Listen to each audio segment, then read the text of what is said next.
Shield FM.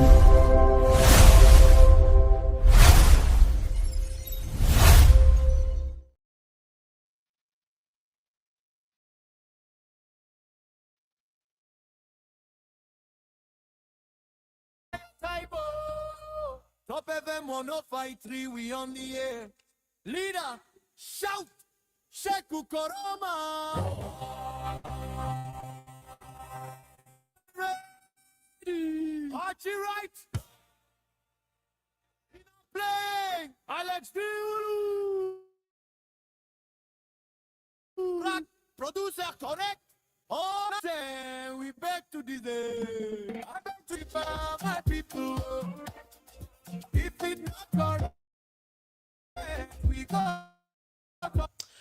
So for that's it. We will be doing some here the same. The time is 41 minutes per hour, 9 o'clock, and that's the correct time for what I'm sitting here in studio tonight. Quickly, we would like to go to the phone lines and hear from you on the issues of our two missing brother since May 22nd. Today having to be the 19th of August. Somebody will say approximately we are approaching 3 months. Just 3 days to go, and they are yet to be informed. We are not getting information from the security angle, neither the local authority. Yeah, everybody just in limbo. So quickly, let's go to the phone lines here from you tonight. Let's hear you. Number support you through. You can call on 0776 105 105 881 143504. 0776 105 105 881 143504 at the number support you through tonight, and you're going to be live here on the platform. And let's hear you and the issues about two missing brother tonight. 0776 105 105 881 143504. 776 105 105 881 143504 at the number support you through, going to be live here on the platform. Let's hear from you. We go on the line and pick up this person. Good evening, Janina. Where do you join from? Hello? Hello. Janina, where do you join from, Chief? You live on the radio, Janina. Where do you join from? Your name? Tara. Tara, welcome to the platform. Yeah. Who you been following?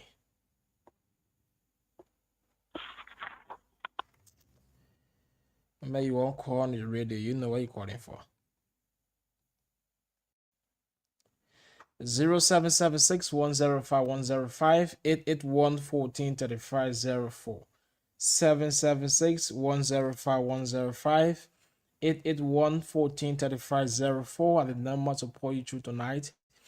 Trust me, you're going to be live here on the platform. Let's hear from you on the issues of our two missing brothers since May 22nd up to the 19th of August.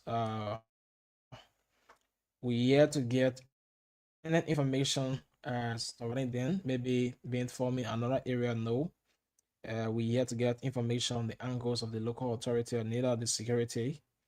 But let's hear from you tonight. 776 105 105 881 143504. 0776 105 881 143504 are the numbers support you through tonight. Going to be live here on the platform. We had 44 minutes past the hour 9 o'clock, and that's the correct time. Today's it's Wednesday, having to be the 19th of August, AD 2026. So for those of you just joining us, let me say welcome. Those of you watching the social media, Alex, yeah. Let me ask you a question because let me ask you a question because somebody said that the last time the family member of the missing person said that they were taken to Chinzoni, where the people went missing and they went into the forest there. Is that true? Well, it does happen. We don't get that information from them yet. Maybe it happened, but then we are not in the know. Okay. Okay. All right. Yeah, I want to clarify that information because I think I overheard it. Okay. Yeah. 0776105105 I overheard it. 881 the only information I got last was on Rosoka where they talk to them and give them some way right so that they can be able to go in the tools and also reach out to security to the process. So we take this person on the land. Go Evelyn Janina, where do you join us from? All right, so folks, if you just joined us, say welcome to the platform. Those of you watching us online, you can comment, tell us where you're joining us from. Don't forget, folks, like and share this podcast tonight. So numbers to call us on, you can call on 0776105105, 881-143504. The numbers will pull you through tonight. You're going to be live here on the platform. 0776105105, 881-143504. And let's hear from you on the issues of our two missing brother. 0776105105, 881-143504. 0776105105, 881-143504 are the numbers support you through tonight, and you're going to be live here on the platform. We'll have roughly about 30 minutes up to 10 o'clock. We'll go on a land and pick the retired captain here this evening. With the Kato, welcome to the platform. Yeah, thank you. Thank you, Mr. Wu. Good evening to you. Good evening to Benjamin and good evening to our professors. Welcome in class. Thank you. So, Mr. Wu, if you notice that yesterday and that of today, morning show, we did not measure anything about the two missing guys, or quote unquote, deported. Okay. Because for us, enter into something, we always like to follow procedure to be into our call. On Sunday, we place a call to Senator Miller again, informing him about the delay of request by us giving them chance to mess. Okay. So I just questioned him by saying, so Honorable Senator, how far are we now? Because you told us and we don't want to be like we ignore your quest. He said, Kelty, I love what you always do to be calling me and finding out information. What I want you to do, like I always say, there are some elements among the security forces that are against your protest. And I told them, if for any reason I can tell that they will be the one to man people in your midst to carry on disturbances. So please, just with me. Upon my arrival, I already confronted the county attorney that there's a need that you protest, and there's a need that they provide security protection for the protesters. So when I get in county, I'm going to engage them. If they refuse to put on security or protection for you people, they will go ahead with your protest. And if anything go contrary along the way, they will be held responsible. So you're just with me. Upon my arrival, I will call you guys. I will get to them. From there, immediately I will call you guys and open the door for you to enter. That's how you enter it. So I will open the door for you to enter. Let them carry my name. So that's the reason why you see, like yesterday and that of today, we did not mention anything about our people that have gone missing or plan action of protest. because we are doing behind the scene conversation or consultation so that when we get there, we know exactly we are met with almost everything that we're supposed to do. So I don't want our people to think that we are forgetting or sad or sorrow. I was silent on the radio of not measuring the situation that is on here. It does not mean that we are silent completely, no, but we are also working things and is saying that wherein God is saying, come out, you're going to come out in full. And to open this to you tonight, when we are coming out, trust me, people from different districts, when I say different districts, because Zweru is District 1. Okay. People will be coming from District 2 and that of District 3 as well as River G. Every day we are in a with Queens are supposed to come and join us into this fight. I just try to flag it so that our people who believe in us, are looking up to us, should not feel that we are silent, we are fighting. No. Thank you for having us. Thank you. Thank you so much for following the platform. So let's go on and land and pick up the next person here. Hello. Yeah. Nina, where do you join from? This is Reverend Chie calling from Telecom Community. Where we got to the platform. First of all, I want to thank God for Top FM for this program. You know, our people got a parable.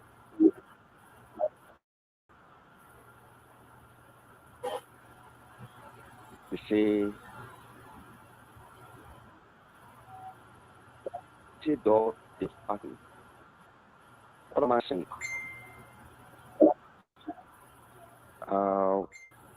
The last time when they raised the issue when the tension was coming, the county authority and the caucus appealed to them that they should not disrupt the July 26th, and they accepted. And after that, they dragged for a while before they went and start talking again. Now, Senator Yaya Nimle is again appealing. I'm sure, in my mind, nobody told me anything. I did not say anything from anywhere. But in my mind, the way the heat is on, those who are responsible for the two missing guys, they are disturbed. So what I want to say to him is that they who are at the front, with the Katu, Manve, and my brother, how to call him, his name just slipped my memory. You know, they should not give up. At the same time, they should be very, very, careful. Because the thing that Mr. Yak said,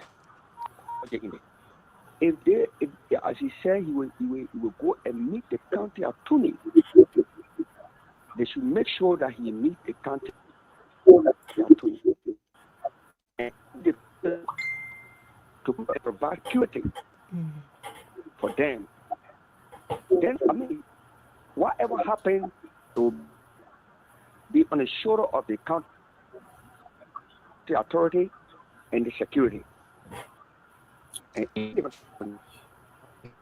So I want to thank you very much for his effort, for placing call to him, and for that what he got. And let the advice of Yanni, just as he said that he will make sure do a follow up with the county attorney and meet the security, comply, or they don't give you any answer. They will shoot. Because NCS is too long. Going missing. Nobody talk anything. It's very, very sad. So I want to thank the Katu and the rest of the people who are making the effort Let's wait for your name. But it should not take long time. It should not take long time. I should call him, then you give 1 or 2 weeks, 1 week, to know exactly when he will meet the county attorney and the security apparatus. Thank you very much. Thank you. Thank you so much for being part of the platform. Folks, keep your calls coming tonight 0776 105 105 881 1435 04 776 105 105 881 1435 04 are the numbers support you through tonight on the program. They're going to be live here on their back to D4 0776 105 105 881 1435 04. Let's hear from you. We pick up the express it when we come back. We welcome the belated birthday male on the show.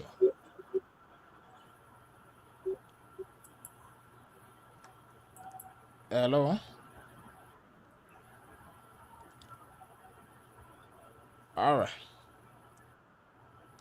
So while we're waiting for the callers, okay, Mr. Wright, welcome, Mr. Number. Mr. Number, good evening. Yes, let's welcome Mr. Nubo to the platform, and then we'll hold on with the calls. Yes, let's welcome Mr. All right, please mute, Alex. Mr. Nubo to the. Thank you. Well, welcome Mr. Nubo to the platform, and then we'll hold on with the calls for now.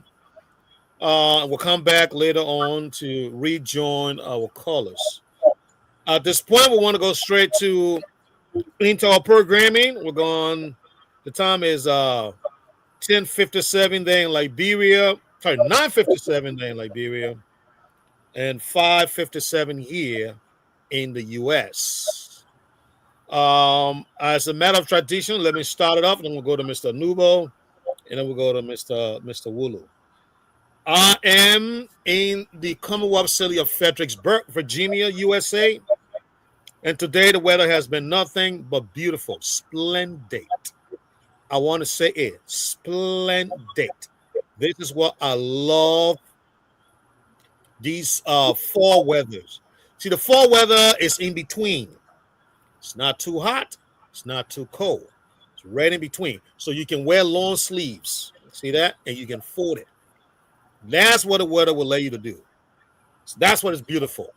You don't have to use the AC too much in the car, But that's just on my end here, and I'm glad to be here today again for another edition of I Beg to Differ on our favorite channel, Top FM 105.3. We'll now go to Mr. George H. Nubo to talk to about his locality. Mr. Nubo? Thank you. I'm George Nubo, calling from the city of brotherly love.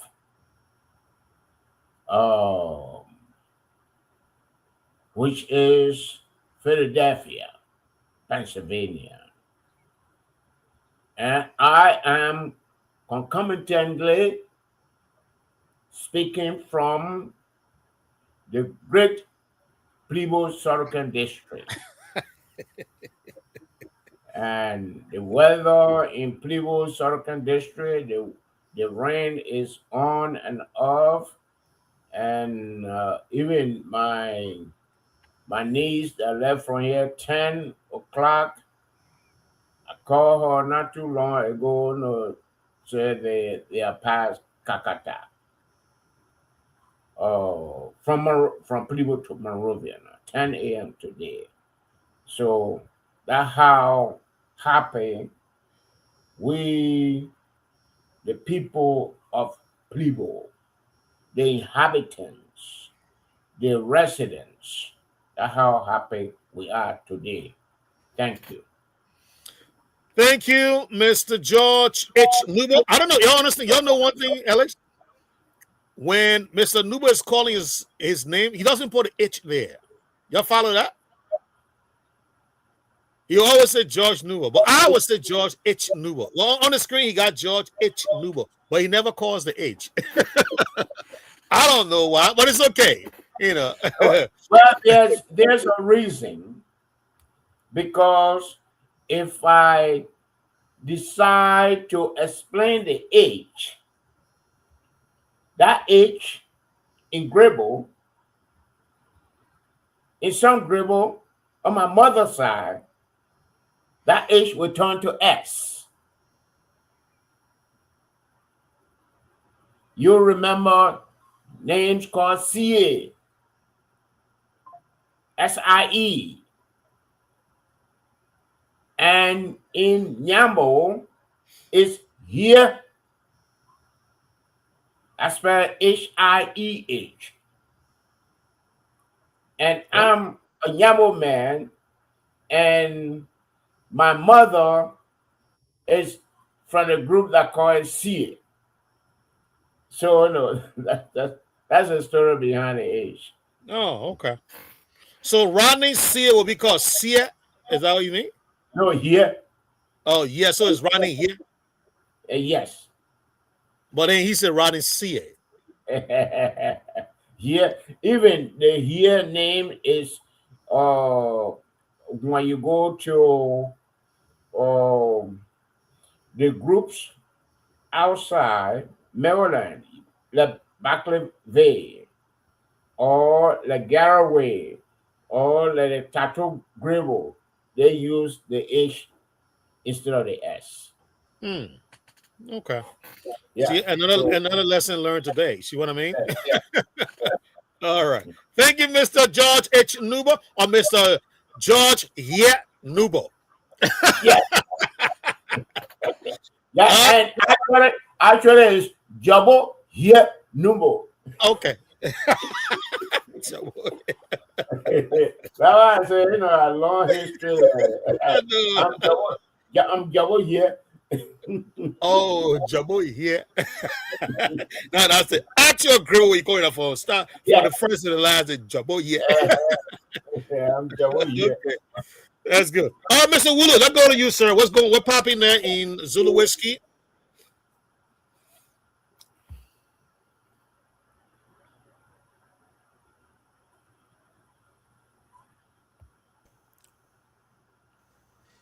Yeah, so Zwedru is okay. You may be aware that we're already in the rainy season. So this evening we started experiencing rain since this morning, but this evening by 9 o'clock, the time rains. So heavily this evening at 4. It's not easy.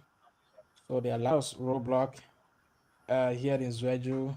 When it comes to reading CC, the roads are very much bad in our county.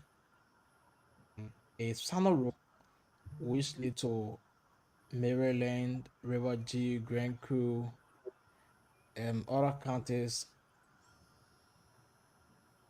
has been blocked because we have truck red in a half of it been skimming mud. Well, other counties using the extract to get at the Ministry of Education's office to the Sano road. So we have been the headline citizen been complaining about this. So yesterday evening, uh, one of the airport who's control it, that's Sonny Jerome, with some citizen, were there, as main community dweller was there to carry on the roadblock so that cars can stop using the area. Um, we that was said would make our way there. So a lot of cars, including our county government officials, cars were all using the fee, to get to the quote other places. So with citizens calling, complaining about this, so they take that action. But again, we are getting information that with all of the things they put on the road yesterday to block the area, in fact, at night they are collecting money from people just to use the extract to get to Ministry of Education and then take their lead to Maryland, River G, and other places. So it's not easy. We think that the local authority need to come in at this time, maybe find a way to pave the road right to Sando Road, either contact the machine so that car can be able to use the main road, because right now there are cars coming from Monrovia and they will not be looking at people taking bypass to go, and will still be standing waiting for other cars to leave the mud before they go. So at the end, you will find out that in the night time they will still use it because at night the area will be vulnerable. People will not be there. Yeah, so citizens be complaining. And unfortunately, today I missed the press conference from the city mayor. Uh, Even though I'm not aware of it, and then because if I were aware, I could adjust my school time and then be part of it. But I saw it from the smart radio that from today upward going, people who have cattle remain in the city. This will not happen again in Grand County. If I buy every that person will be arrested and forward to court. So far so good. This is happening here in the county. As you may be aware, you already aware of the missing of the two brothers. We yet to get information from the angle of security in either the county or to the local authorities. Just like they say, there's no going like nothing. Just like everything is. In fact, it seems to be like we have formed the two brothers. Since people been calling, but nothing as such. So citizens still need answer, and this time some of their friends are calling on the radio, like some of their comrades are calling them to advise them that since we've been talking on the radio and people are not coming to our aid, the only thing we can do now is to find a solution. Let's take the thing from the radio and see how best we can plan it behind the scene and then come up with a protest.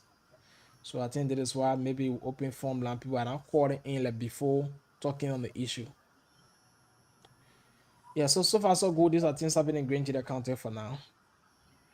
Okay. Thank you, Mr. Wulu, for that with that update from Zulu Whiskey. Thank you, Mr. Wulu. Appreciate. All right, thank you for muting and thank you for that.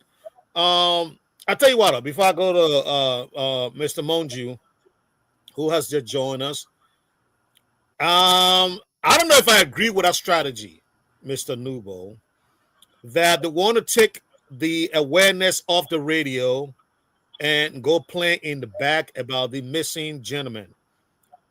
I personally don't agree with that. I think the two can happen together. You can continue to play in the back, but at the same time, you can keep up the awareness. We got to keep talking about this. We cannot take it off the radio.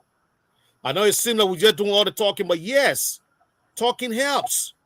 The reason why people with the cartoon is not telling us that we got people coming from all the districts and from River G and other places is because we are talking about it.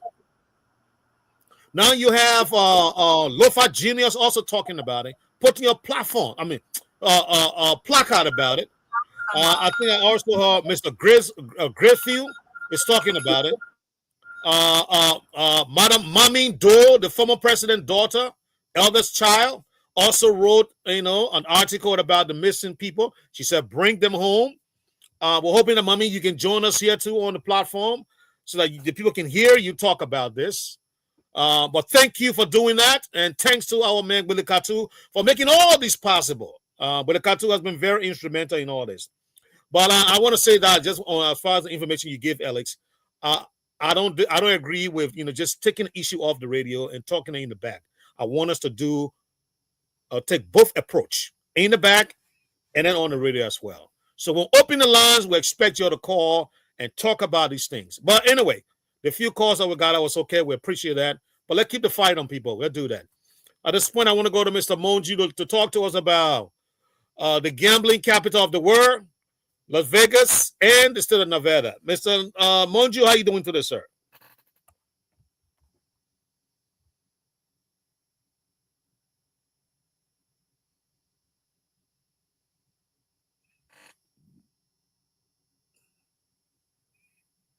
You're muted, Mr. Monju. Okay, Mr. Right. So we are? Yeah, you are. We hear you now. We hear you now. Right? Yes, I was on the phone. I mean, I do not believe that taking the issue of Mr. Nubo, let me hold you right there. Let me have Mr. Monju introduce himself, and I'll come back to you. Okay. Yeah. Thank you.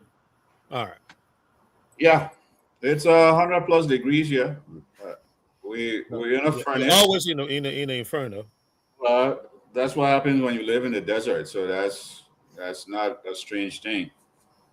Yeah. So it's about what 107 degrees Fahrenheit because we don't do Celsius or the other metric system thing. So it's Fahrenheit here. Yeah, nice to be on. I'll be on for a while, see what I can contribute.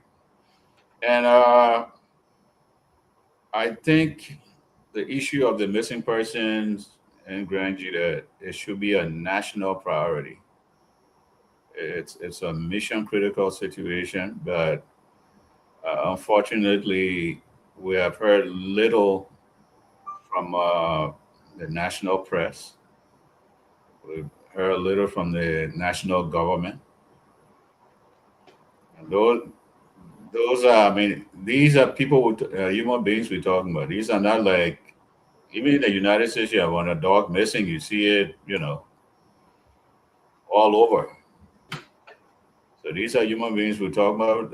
And I think we need to know their fate, what happened to them.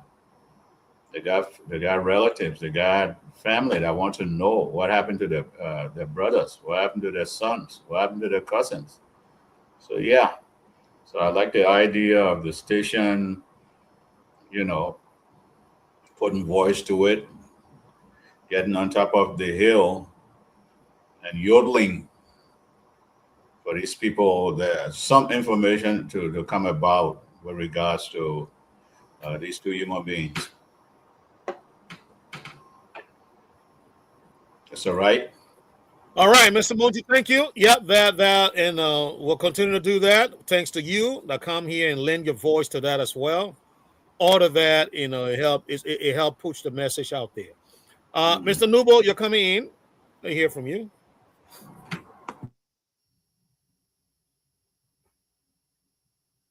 Unmute myself. All right. I was saying that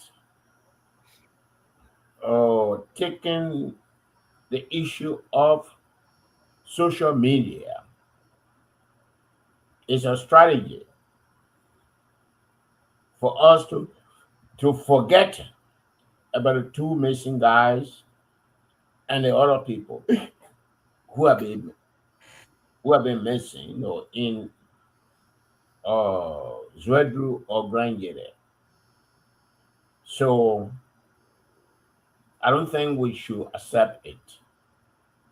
I talked with somebody, who is connected with a case, and the person said that they want for the group to send their grievances before the protest. I say it should be the other way around.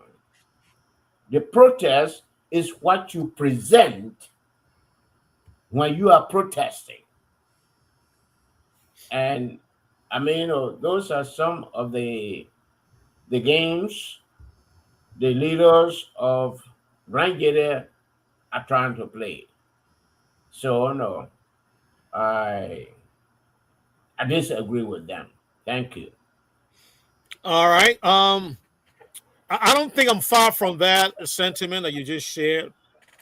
And like the pastor said, the pastor who called, I just forgot his name. That yes, we're going to listen to Senator Neemland, but this thing cannot go. Because this is not. Belakatu have said this 3 times.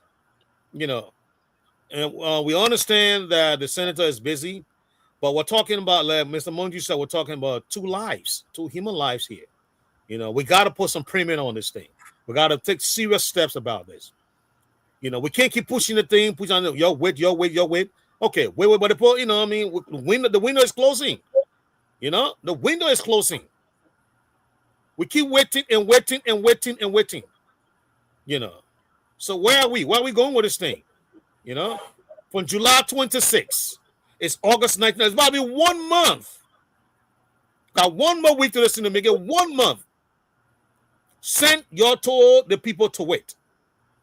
So at a certain point, they got to come to an end. You know, I know Willikatu and Bozo and everybody, Mount Victor, all want to work with, you know, with the senator, but the senator got to understand at a certain point, action has to be taken, you know. But we're going to keep talking about it on the radio, you know, regardless, because we need people to keep being in the momentum of this thing, because they got to come home. That's the bottom line. We got to bring them home alive or dead. Either way, they got to come home. Well, we've just been joined by Madam Claudia Emotion Smith. Madam Claudia, how you doing today? How's I think you're in Brewerville or you in Smyrna, No. I am not even in the mood to show my location. No, but I'm on the highway towards the airport. That's where I stay and reside. But everything is kind of shaky. I mean, people are arguing amongst themselves about CDC Unity Party and the recent news break. So we're having a lot of heated discussions all around. And if you're a journalist or you're like me, you'll stop at every person that is actually arguing so you can get a bit of information. So it's kind of active. You know, it's late, but it's active. Everybody is on the roads and coming from ELWA Junction. Everyone is talking about it, sitting at every location area to discuss what is unfolding. But other than that, everything is good, and I am here tonight. And I hope the network is okay. And I look forward to spending another wonderful evening and program with everyone. Thank you very much. Thank you, Madam Claudia. Look, I want to make one recommendation to you. Wherever you find yourself right now and you want to come on a show, please go back to that location, because you sound like you are in a studio with 5 different, you know, Wi-Fi connection around. You are so clear and crisp. That's how you sound. That connection you're having right now is so good. Don't move an inch from that location as far as, you know, connection is concerned, because this is the best we ever have from you. I wish my wife was sounding like that when I told her today from Monrovia. There you go. But the signal was just up, down. Wow. Yeah. So I'm gonna try to be right here tonight. So yeah. It's not far from home, but it's near my neighbor's wall, and I don't think he has a problem with it because he also listens to the show, so he understands that it's important to me to be able to be on tonight and every night. Yeah. That's good. Ellis, can you bring Charles on, please? Charles Nwambi. For some reason, I can't get down there. Okay, great. We got Mr. Charles Nwambi with us. Esquire. There you go. I love librarian to get all these fancy titles. That's good. Mr. Swami Jr., how you doing today, sir? Nice to have you on the show. I'm doing fine. How are you? Excellent. Alrighty. We're good to have you on the show, and we're going to make you, because of your background, your legal background, we're going to make you the de facto, you know, guest tonight. So I hope you're willing to fill in that position. But before I go any further, let me play the Justice Minister today. Madam Claudia gave us a good segue into what we want to discuss. This is a topic all around Liberia and Monrovia. And how Liberians behave now. Every community had about 4 or 5 different gatherings. Everybody is a lawyer in that group. You know? And everybody is the Justice Minister in that group. Everybody discussing the merits of the case. Yes. I mean, you find like the small leg group right now when you go there, you say, God, this feel like a bunch of graduate students I'm listening to. How we do, we know how to talk about these things. So let's play the Justice Minister. He's going to read to us the various charges that were brought against our former VP, Madam Jewel Howard Taylor. And then we'll have Mr. Swambi Jr., Esquire, explain these charges to us, and then we'll come around. Oh, he dropped. This is not good. He will come back. Okay. All right. So let me try to get the let me try to get it on some. Hold on.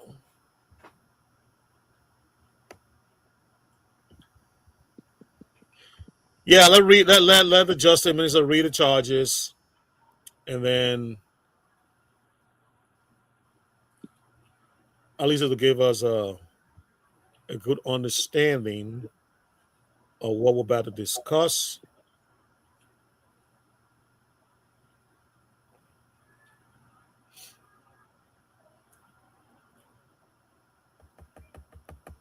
Almost there. Almost there. There you go. All right.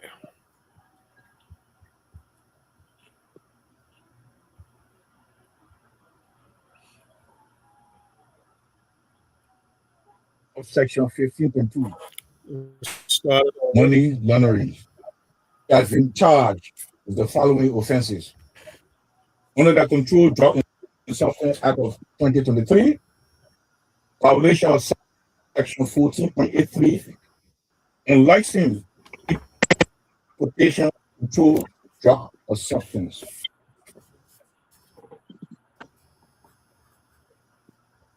Violation of Section 14.85 on licensing, sale, trading, administration, dispensation, delivery, distribution, dispatching, transit, and transportation of a controlled drug or substance. And violation of Section 14.93, illicit trafficking of a controlled drug or substance. Under Chapter 10 of the Penal Law of Bureau, violation of Section 10.2, criminal solicitation. Violation of Section 10.3, criminal facilitation. A violation of Section 10.4, criminal conspiracy. Under the Anti-Money Laundering and Terrorist Financing Law, violation of Section 15.2, money laundering. The government further announces that the following alleged members and organizers of the same transnational narcotics network have been similarly charged in absentia. 1, Nicola Avensi, a Croatian national. 2, Rehovil Brovic, a Croatian national. And 3, Tara Zeriko, a Ukrainian national. We have the pictures here for your information. We'll be circulating them. She has been charged with the following offenses: under the Controlled Drug and Substance Act of 2023, violation of Section 14.83 on licensing, importation of a controlled drug or substance. Violation of Section 14.85 on licensing, sale, trading, administration, dispensation, delivery, distribution, dispatching, transit, and transportation of a controlled drug or substance. And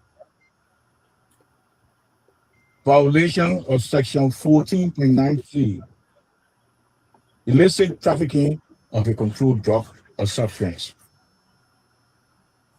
Under Chapter 10 of the Penal Law of Bureau, violation of Section 10.2, criminal solicitation. Violation of Section 10.3, criminal facilitation. A violation of Section 10.4, criminal conspiracy. under the Anti-Money Laundering and Terrorist Financing Law, violation of Section 15.2, money laundering. The government further announces that the following alleged members and organizers of the same transnational narcotics network have been similarly charged in absentia. One, Nicola Avensi, a Croatian national. Two, Mehovil Vorvik, a Croatian national. And three, Tara Zeriko, a Ukrainian national. We have the pictures here for your information. We'll be circulating them. All right, gentlemen. I had to replay it because of the various section of the law that was violated. If you guys want me to replay it, I can replay it. But I thought I got some and I missed some, but it's okay. I mean, everybody took that little bit of notes. So if there's one there that you didn't get, don't worry about it. Paz or somebody probably got it, and we'll talk about it. So let me 1 second here, gentlemen. Okay.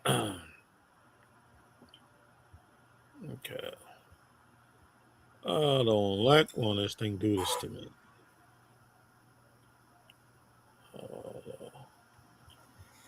All right, 1 second. Let me do it this way. Okay, so we're back. That was the reading of the charges brought against former Vice President Madam Jewel Howard Taylor by the Unity Party led government. Let me say this is big. It is not for those of you who have the history at your disposal. Please let us know, and I want to ask a question around the table. To you, Mr. Moju, Mr. Nubo,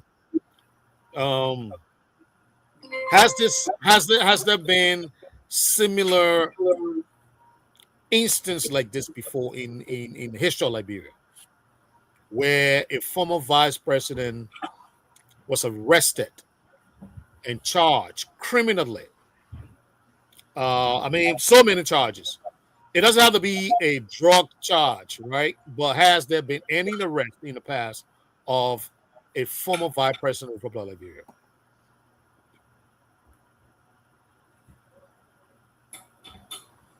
Is it Nubo? Well, I don't know of that. I know that E.J. Raw was charged. President, as a city, he was charged, and that's how we got the saying that wait killed Roy. I say he was going to the ship and he was captured, and some say that he was killed or at a spot where they built the E.J. Raw building.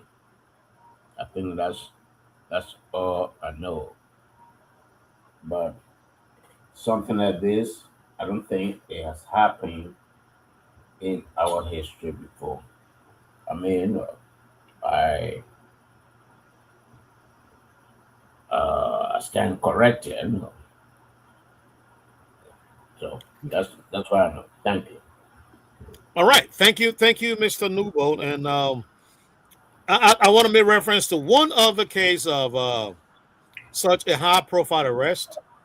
Mr. Judy Brown would know arrested under the senior Unity Party government. At the time, it was led by Madam Ellen Johnson Sirleaf, When she came to power, immediately she arrested him and locked him up. Correct me, Mr. Nubo and Mr. Monju. I think she said it was based on corruption. Um, and subsequently the guy got sick and died. I don't think he ever went to court for those charges. So these are the. Go ahead, Mr. Nubo. And what I forgot to mention is the Thomas Wesson case during the Doe administration. Okay, but who was Wesson at the time? He was charged with treason and he was executed. Who was Wesson at the time? Yeah. And that's it. Mr. Nuba, can you hear me? Wasn't the second in command? I think he was the second at the time. Yes, he was. Okay. So he was the vice chairman under the PRC? Yes. Exactly. Okay, good. All right. See, we gotta bring these up so that we know that we are not in uncharted territory. That this has happened before. And because I know some argument will be, this has never happened before. This is wrong in Liberia. Hold on, hold your horses. Hold your horses. This has happened before. On the PRC with EJ with Judy Bryant. So there are plenty of precedents. Okay, we got Mr. Sawami back with us. It also happened under the True Party, Tubman. You ever heard about that? Go ahead, Mr. Monju. I say it also happened under Tubman. The plot that failed where David Coleman and his son were murdered. Those were opposition members of the Independent True Party. Oh, who was Mr. Coleman at the time? David Coleman. Who was he? Oh, his son. Oh, those were David Coleman was the son of a previous president. We had a president before. I think his last name was Coleman. That was his son. Tubman felt threatened because they had set up this Independent True Party that was to challenge the authority of the government at that time. Former President Barkley was also a member of the Independent Tree Party. So Tubman claimed that they tried to assassinate him. So he went on a roll. He killed Coleman and his son, and there were others that ran away, but he never touched Barkley because he knew Barkley had that international presence and aura, so he didn't touch him. So dysfunction in Liberian politics is nothing new. Murder in Liberian politics, it came way before Samuel K. Doe. But you got to learn your history to know that. I think Mr. Nubo mentioned E.J. Roy, what he did to him. He was killed. Tubman came, he killed a whole batch of people. So you got to know your history. This is nothing new. What is new, though, is drug trafficking being brought into the equation. Yes. And what is also new is that people that led governments, like you have Maduro in Venezuela, you had I think his name was Sanchez in Honduras, you had Noriega, heads of government, former government leaders being brought to book for being active in trafficking. So it's nothing. It's nothing. Okay. I just pray we don't politicize it. That's all. And you see, I want to pick up on that last note you just made. What is good? We have Mr. Charles Sawambi Jr. with us, Esquire, and Madam Claudia Emotion Smith back with us. So we got a full team back with us. But I want to pick up before I go to Mr. Swambi. I want to pick up on what you just said, Mr. Your last point there, Mr. Monju. That's the reason why I went back to ask you guys who have been in this game, in this space for quite some time, and you'll have the experience. And you guys have saying you are giving us some really good pointers, really good education. That this is not new. It's not new. So don't try to politicize this. This is not new, my people. Don't politicize this because it is not new. Thank you, Mr. Monji. At this point, I want to go to Mr. Charles Swambi. Mr. Swambi, I would assume that you are fully aware of the charges that have been brought against former Vice President Madam Joa Howard Taylor. Is that right?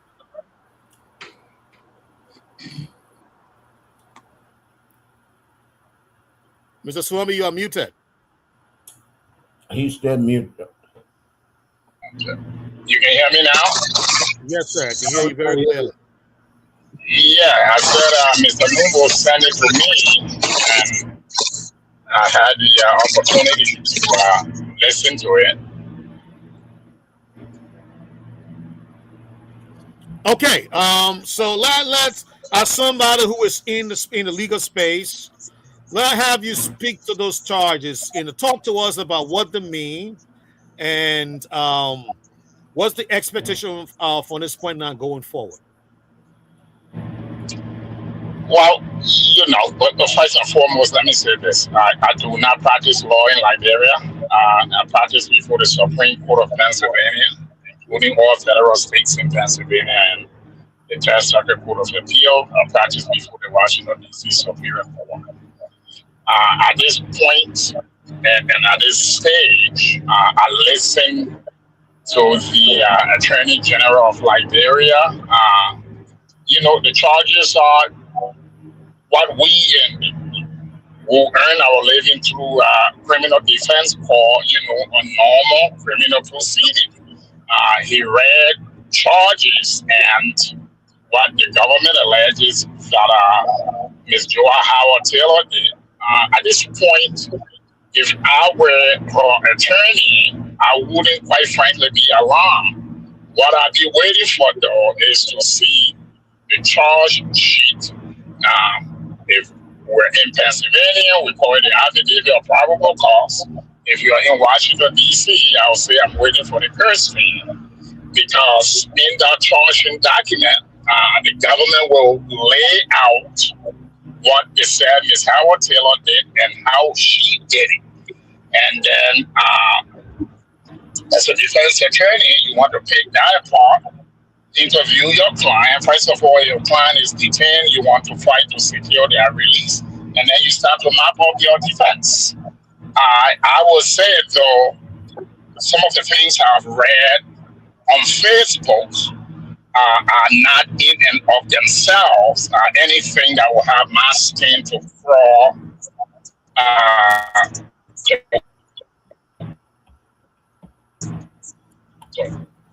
To have my skin crawl as a defense attorney. I'm not impressed by the fact that Joa Howard Taylor is alleged to have secured passport and travel documents for somebody. That doesn't scare me at all as a defense attorney. The burden is on the government, but that by itself doesn't say anything. It doesn't mean anything.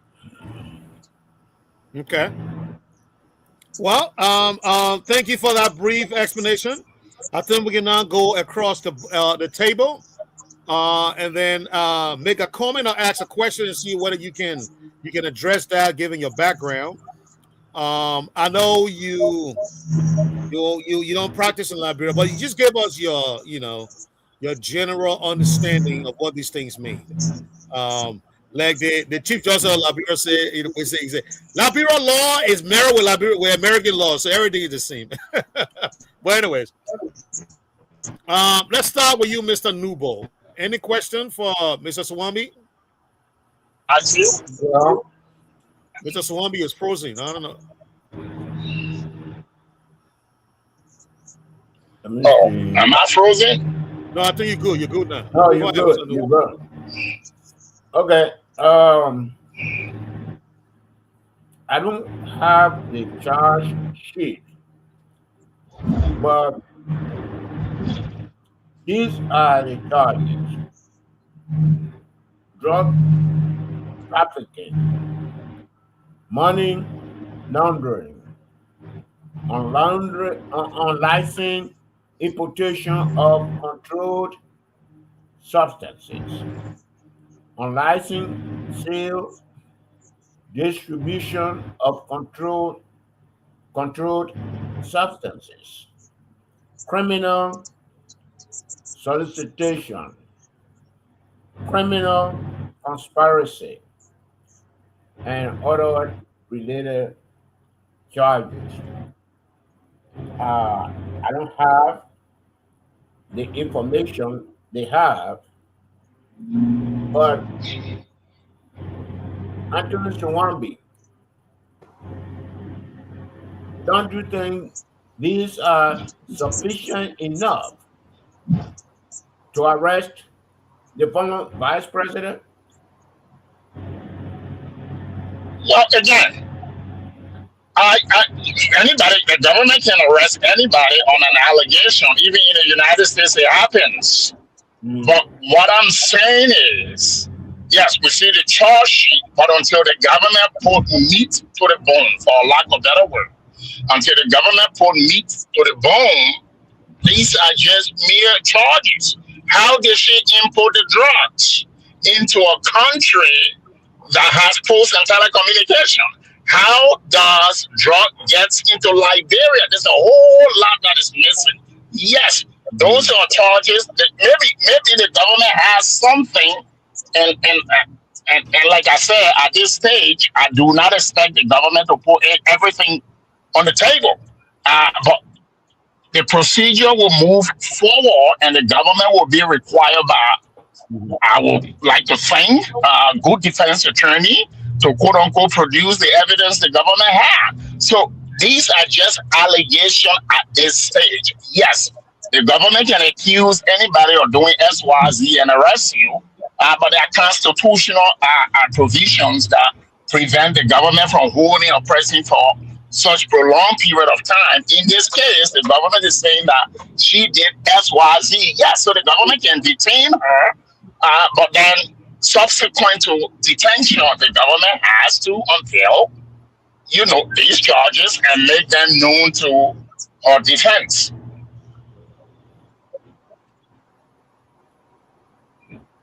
Okay. What I would say is going back to what Mr. Was that Manju or Juju said earlier. The point I would like to make at this juncture, though, is that nobody should be above the law. Okay, not a Joa Taylor, not a Ellen Johnson, Salif, George Weah, Joe Boakai, myself, George Newbo, or anybody on this panel should be above the law. Although I earn my life, my daily life defending crimes, I'm also of the opinion that when people violate the law, they should be charged. Now, having that belief and putting on my professional cap to defend people are two separate things, and I keep them as such every day.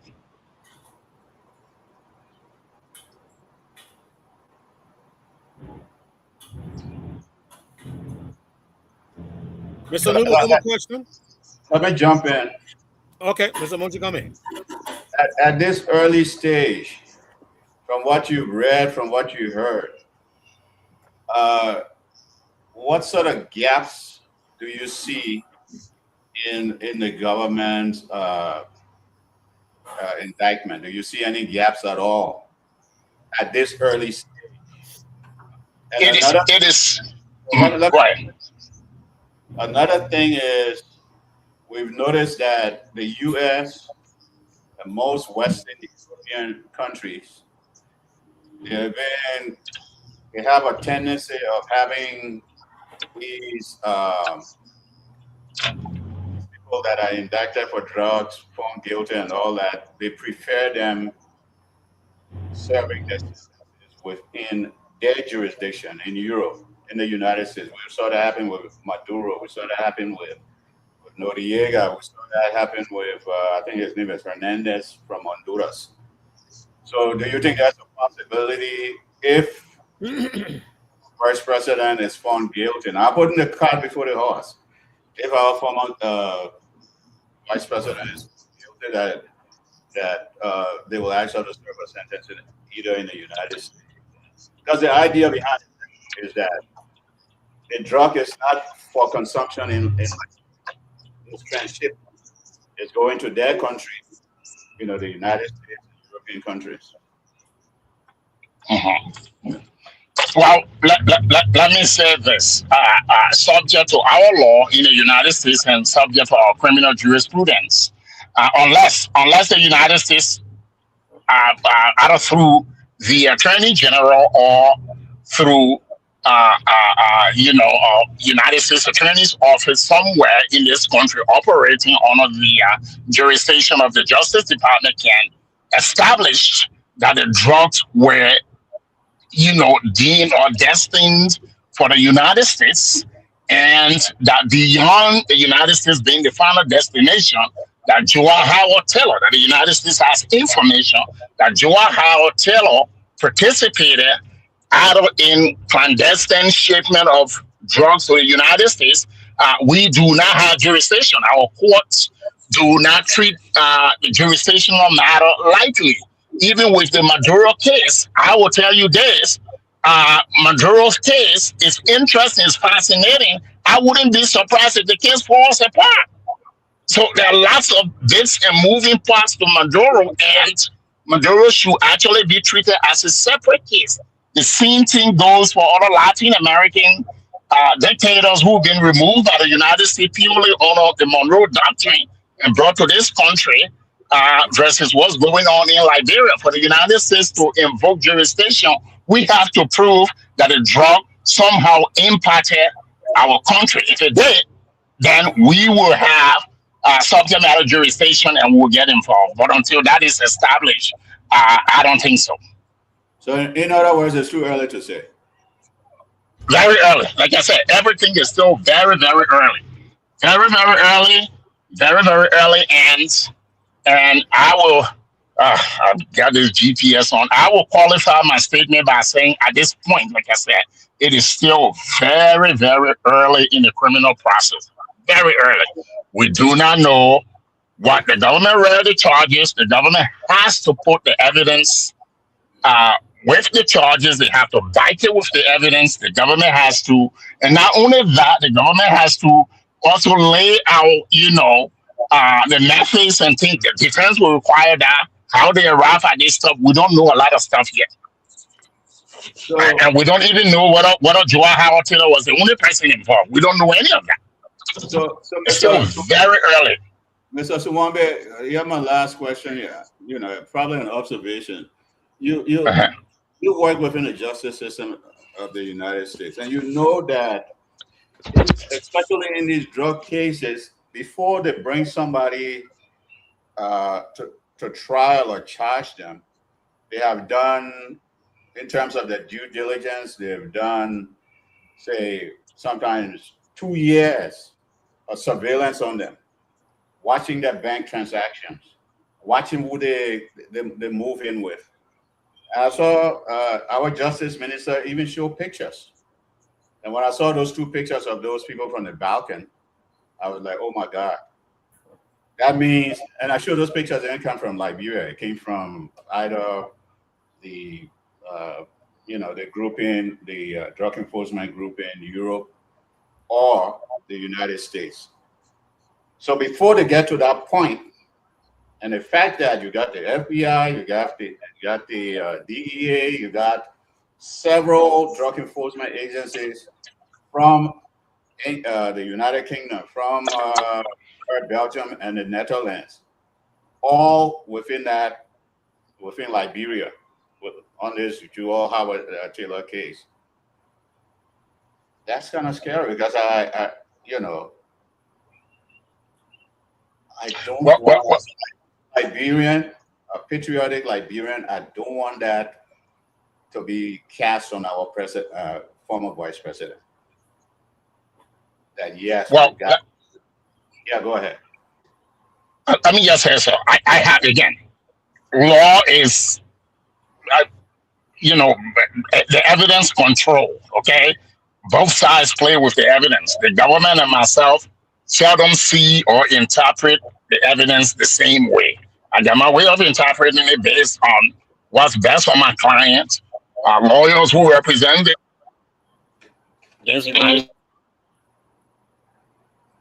They have their way of interpreting what the evidence shows. I have my way of saying this is what it shows. You're wrong, and then we go to trial. If we don't land on the same side of the coin, we take it to trial. We can either have a judge decide, in a bench trial, or the jury decide. Now, as I said earlier, first of all, I've seen nothing yet. Me personally, I'm not saying it does not exist. I've seen nothing that shows that the United States is involved. I have also seen that shows that the UK is involved, the Netherlands is involved, etc. Me personally, Attorney Charles Case and Wadi Jr., I have not seen any of those things yet. Now, let me make a distinction here. Josh Nomo knows me for this. I do not believe that the justice system in my birthplace, Liberia, is competent enough to handle a case like this. That's just me, okay? And an indictment coming from that justice system in the state that it is in today, given the nature of the attorneys who practice there. And there's some decent ones. I will mention Nambidi Warner, Tiawanse Gonglo. There are few of them that are lawyers in the country who are lawyers, who you can put anywhere in this world. They will practice law. They will adhere to the ethical duty that we lawyers should be bound by. There are attorneys like that. I just happen to be a person who, based on the totality of what I've seen out of Liberia, do not have absolutely zero confidence in the Liberian judiciary. That's one aspect of it. The second aspect is, if at all, this drug was destined for the United States of America, I will tell Joa Howard Taylor tonight, bye-bye, you were paid. Because the United States, unlike any other country in the world, when the United States indicts you, I've handled U.S. indictment, I've represented people charged by the federal government. I will tell you this, based on my experience, based on my 14 plus years, going to 15 years of being a criminal defense attorney in the United States, I can say that when the United States indicts you, it is almost bulletproof. Okay? When I mean bulletproof. Can cases fall apart in federal court? Absolutely. Like state court, they do. But it is rare. So I want to see drugs out of Liberia. My prayer tonight is that some of those drugs were destined for some city in the United States, and that the United States can establish jurisdiction and get this crap out of my birthplace.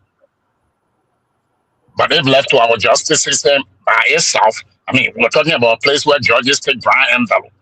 And they take the white one if the money is in the thousands or hundreds of thousands of dollars. So I have no confidence in the Liberian judiciary. That's just my position.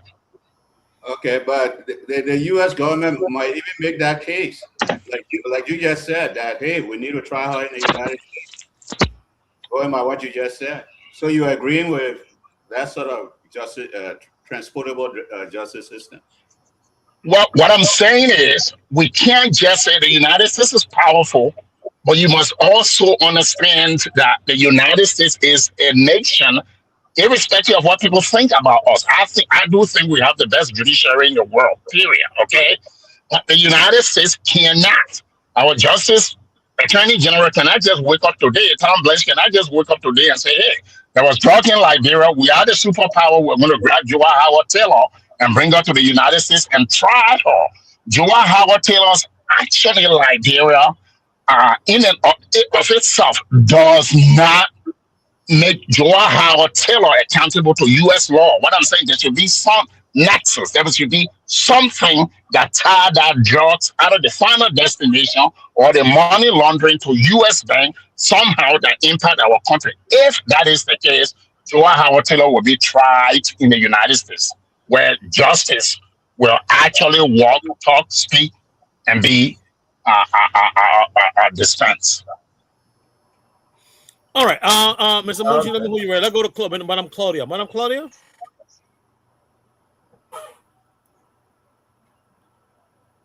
Well, let me say, Mr. Swambi, look, I'm ready. Thank you for being on. You're making this conversation very, very, impactful. Thank you so much, Madam Claudia. Are you there? Okay, let me come in, Sam. We can get Madam Claudia right now. I don't I'm know. here. Okay, good. Madam Claudia, let's hear I'm you. here. All right. Sorry, I didn't know my mic was muted. Okay. This case is in court, so therefore, any conspiracy theories, speculations, all that would get a lot of us in trouble. We have to be careful how we ask questions here. But the main charges that is very important to me is conspiracy and solicitation. And I know here in Liberia, when you have too much information on a crime, you could be held as the valuable suspect. Because how you know all that one? She made a comment on the 30th of July stating that the drugs that were seized should not be burned and held for further investigation through the trial. And I also know here in Liberia, the law is the law, but it can also be controlled by people who have money. On going to Ghana or wherever she was supposed to go, we know that a lot of counterparts, our Liberian counterparts, are in Ghana. People who have been accused in the past of having involvement in this entire drug scene, not the radar, but just the drugs in general that's happening in Liberia, because I live in the heart of it. It's heavy. And I know that when you talk, it can even be, you can be murdered or put in jail where your voice has become silent. But also know here, the judiciary here, you have to have evidence before the court can hold a case and indict evidence. The conspiracy and the solicitation, that is my question. How does her going to Ghana, because you know that she was arrested for trying to leave when they sanctioned her not to leave. It was not for drugs, it was for her sanction not to leave Liberia, because we know that her statement had them worrying to ask her questions. We know Senator Corney was also reached out to by the LNP for him to send her letter to explain what he knows. And I'm sure they did the same thing with her. But instead of her probably responding to the government, she decided to go. So right there, it made the government suspicious. But in her arrest, because when you don't cooperate with the police, you want to act like you're so nonchalant, you big boss man. The police will start to feel that it's the integration of guilt. It's not innocence, it's guilt. Guilt will make you angry. The truth hurts. So my question is this conspiracy and solicitation, what does that mean? What does it mean? I heard the charges, but I don't understand. What does that mean? Because you accused of laundering, meaning the funds that probably were going between somewhere were used somewhere. And we all know that her son just passed away. People have been alleging so many things about him, and we've never seen her even backing him, the late Chuck Phillip. We know that she never encouraged those type of activities around her son. And we know she's a healthy woman. We know she don't smoke, she don't drink, she doesn't do anything. So how does conspiracy and solicitation come in? I'm trying to understand, because conspiracy means that you part of it. You're going to Ghana. She was going to Ghana. Other people are there who's been accused of having involvement. They've left from Liberia a long time ago. Let's say they've left from here, let's say above 6 months ago. They've not come back. despite all their travel around, their successful travel reasons, they've yet to come back to Liberia. And now she's going there. How sure are we not that she was going there to let them know that, hey, my man, we got to help the government work this thing out. Let's find out who's doing it in there. So because of her to be quiet, because we know that when someone wants to shut someone up, what do? Two things. You send someone there to kill them, or you lock them up and say you conspire because you know all the information. You don't want to share with us. We said send law. You don't want to share the information with us, but you want to leave from here and go share with international people because we know that a lot of security internationals are also in Ghana. How does conspiracy and the other crime of solicitation fit what is happening with Madam Howard? That's my question. Thank you. Okay. Well, what if Mr. Swami to come back? So let me play the video you're referencing, Madam Claudia. Well, maybe I need to Thank you. It's good to be honest here. We can't leave no stone unturned. Let's not be afraid because it's so informed. Play the video. Let's play the video that you reference in your analysis and your question, Madam Claudia, so that every other panelists can get a good picture of what you're talking about. I heard it myself today and I was shocked. You know, and you heard the low thing I put in. It better not be the reason that they're arresting her because it will be so flawed. But let's play it. Let's play the video.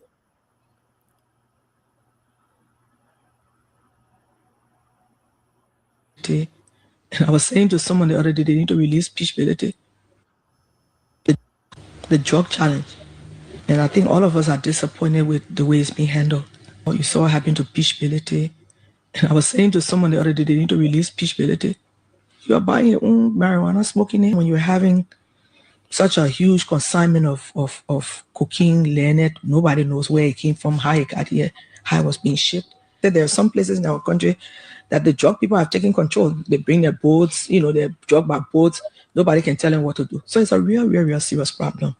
There are communities where people know where the drugs are coming from, where they are being sold. The level where it is now, this thing has gotten somehow out of control, and we're having real serious issues. So I think the issues of drugs is an Achilles heel for this government.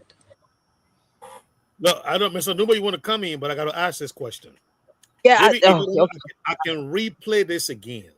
Yeah, you need to, because she's alleging that she knows about it, and that right there is conspiracy. Yes, you know about it. You don't inform the police on who. You said boats are coming in. You know boats are coming in. What do you know? In Liberia, the two missing people in Grand G there. If I go and do my investigation and I don't reach to the police with concrete evidence, but I post on Facebook, I go to social media, I say, oh, I know the last place those two missing men were found were last seen. The police are not going to call me for questioning. They're going to arrest me because I have information that nobody else has. That's conspiracy right there. She knows that boats are coming in. What boats? And that drug the boats were coming in the start of July. They noticed the vessel. Where's the vessel now? We arrested the vessel. The vessel has been put on pause for forensic testing. So that means people come and go there and spray the whole boat and look to see if any cocaine were there before, or to go see if they can smell cocaine with cocaine dogs. We don't have cocaine dogs here. Cocaine has not been our issue. Meth has been our issue. Meth combined with kush, the synthetic marijuana. Like I said, I live in the heart of it. So I know what's producing and what's coming out in the streets, because every day I'm chasing people, beating on people for them not to change my children and put my children into this lifestyle. So I know what is out there. So the good question is, the start of July, they have been monitoring this vessel. Then you make a statement around the 30th saying that boats coming. I know boats are coming in. How did you know? We didn't even know. The thing was way in another country, way in the sea. We never even knew about until around after the bus. And then you say you know about it. Boats are coming in. So that's what the question, I think her mouth put her in this predicament. Her mouth. Yeah. Great, Claudia, thank you so much. Mr. Nubo, you want to come in? I have a question. Well, let you come in and bring you first. Yes. I mean, okay, Mr. Swambi is back with us. So let me bring you. Claudia hit it on the net. How does she know that? And when we go to the charge sheet, we have this drug trafficking, money laundering, unlicensed importation of controlled substances, unlicensed sale, distribution of controlled substances, etc., etc., etc. How did these people know? And they said she was going to Ghana to attend a women conference. The only conference I know of in Ghana run from November 4 through November 6, 2026. The other one run from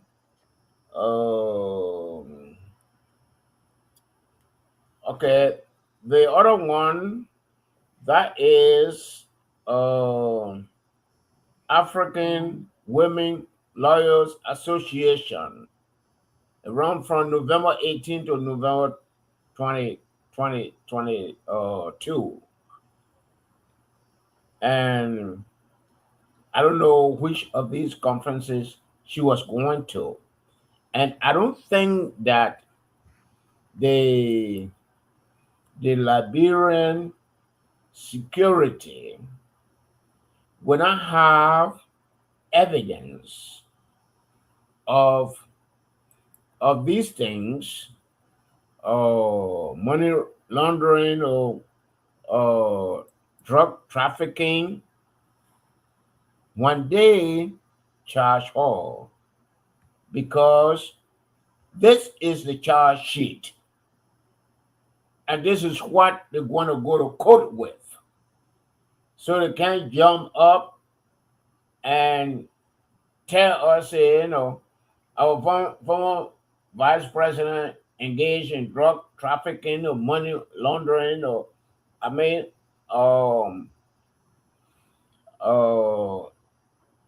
it would make it questionable, and it will make the Liberian people not to trust the justice system. That they just pick up stuff and just run with it. So that's what I have to say. Thank you. Okay, great, gentlemen. Look, I want us to go to the line, and I've never done it, but I'm going to be very straight tonight.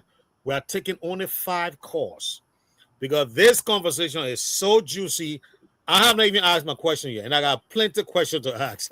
All right, so Alex, please take us to the line, and I'm going to stick with this number: 5 questions, and we're going to do this in very quick succession. If in the 10 minutes we got 5 questions, you bring it back to us. All right, Alex? So let's do 5 questions, Alex. Are you there? Alex? Alex? Yeah, I yeah. All right. 5 questions, sir. 5 questions tonight. Sir. 5 questions tonight. Okay. Thank you. Thank you. All right. So, folks, if you just joining us, let's say welcome to the platform here tonight. If you want to be part of it, call on 0776 105 105 881 1435 0776 105 105 881 1435 the numbers will pull you through and let's hear from you. The line is open. Call us on 0776 105 105 881 1435 and trust me, you're going to be part of it tonight. We're going to land and pick up the first person. Good morning. Good evening, Daniel. Where do you join from? Good evening, Alexander. Good evening, my dear brother. Welcome to the platform. I'm Chris Jabba joining you from a city of accident this evening. Yeah, Chris, go ahead. Let's hear you, my brother. Yeah, I want to appreciate our panelists and also the government of Liberia. Look, Alexander, if anything have to be done in Liberia, let it be done properly. Liberia is all we have, and Liberia is all we should go first. I appreciate the government for their hard work done in Liberia. But my question has to do with the drugs issue because arresting the former vice president of Liberia is something maybe she may or him may be easier because she's a former leader of this country and they are the people that get contact. So maybe she may be in order with other people to transport the drugs. But let the government look into it really and come out with real concrete investigation. Whosoever into this business, they all should be arrested because we have our brothers and sisters that are on the street who are damaging. And I just want to appreciate the president of Liberia for his hard work done into this country. Thanks for the show. We continue to follow. Thank you so much. We'll go to the next person. Good evening, Janina. Where do you join us from? Yeah, I'm Prince coming from the FE community. Prince, welcome to the platform. Yeah, so if someone is to think that this is a political witch hunting, what would be the comment of the panelists? Just go out with a question. Ask a question and respond to it. Is they listen to the show? We go to the phone and pick up this person. Good evening, Janina. Where do you join us from? This is Paul Sosa. Welcome to the platform. Thank you. I heard one of the panelists said that you are out to the own state network in the problem. Okay, I agree. But how about Gregory Kuma, who said that there was a top government official in a higher level in this UP government that was responsible for these jobs? And since the man made a statement, the man lied. They are not even questioning him to call those people in, not even one day bring evidence. Who are the top government officials? But now they started running after the local ones, started accusing them that and they weren't responsible. And in the same, Gregory Kuma said that they were using government vehicles to transport the cookie. So who getting the order before they were using government car? He not produced no evidence yet. And he also went and started accusing journalists that the cartel paying the journalists so as to support the whole thing. So why are they now questioning Gregory Kuma and then going after other people? As soon as you start talking about the drug business, then they start witch hunting you. Anybody that try to talk about the drug business, then they start witch hunting them. Why they can't question Gregory Kuma too? That's my question. Thank you. We'll pick up 3 more persons and we go back to the panelists. 0776 105 105 881 143504. Put in this person. Good evening, Janina. Where do you join us from? Yeah. Good evening. Good evening. I'm Reverend Chair. Welcome to the platform. They said first thing come first. Now, rightly as my son just said, we just let me lie. The HR alleged or said there was some top government official in the government that in the cookie business. He said that and gave other references. Up to this time, nobody have asked him the question. But instead, they are, applauding him for the work he's doing. Now, Joel Howard Taylor said boats are coming. That's what she said. So why are you going after now? What's the first thing that happened? Then you go after the second thing that happened. Let justice be done. First thing called first. Thank you. Thank you. 0776 105 105. We'll take this person. We'll come back to take the last person. Good evening, Daniel. Where do you join us from? Hello? Hello? Yeah, Nina, where do you join us from? Yeah, this is Pastor Tua, calling from Buencoto. Welcome to the Thank platform. You, brother. Thank you very much. You know, the whole thing here, really, I want to ask people, because of the demand that the woman made, both is coming in, that's why they are facing her today on the street. That's the question I have to ask. All right, thank you. 0776 105 105 881 143504. 776 105 105 881 143504.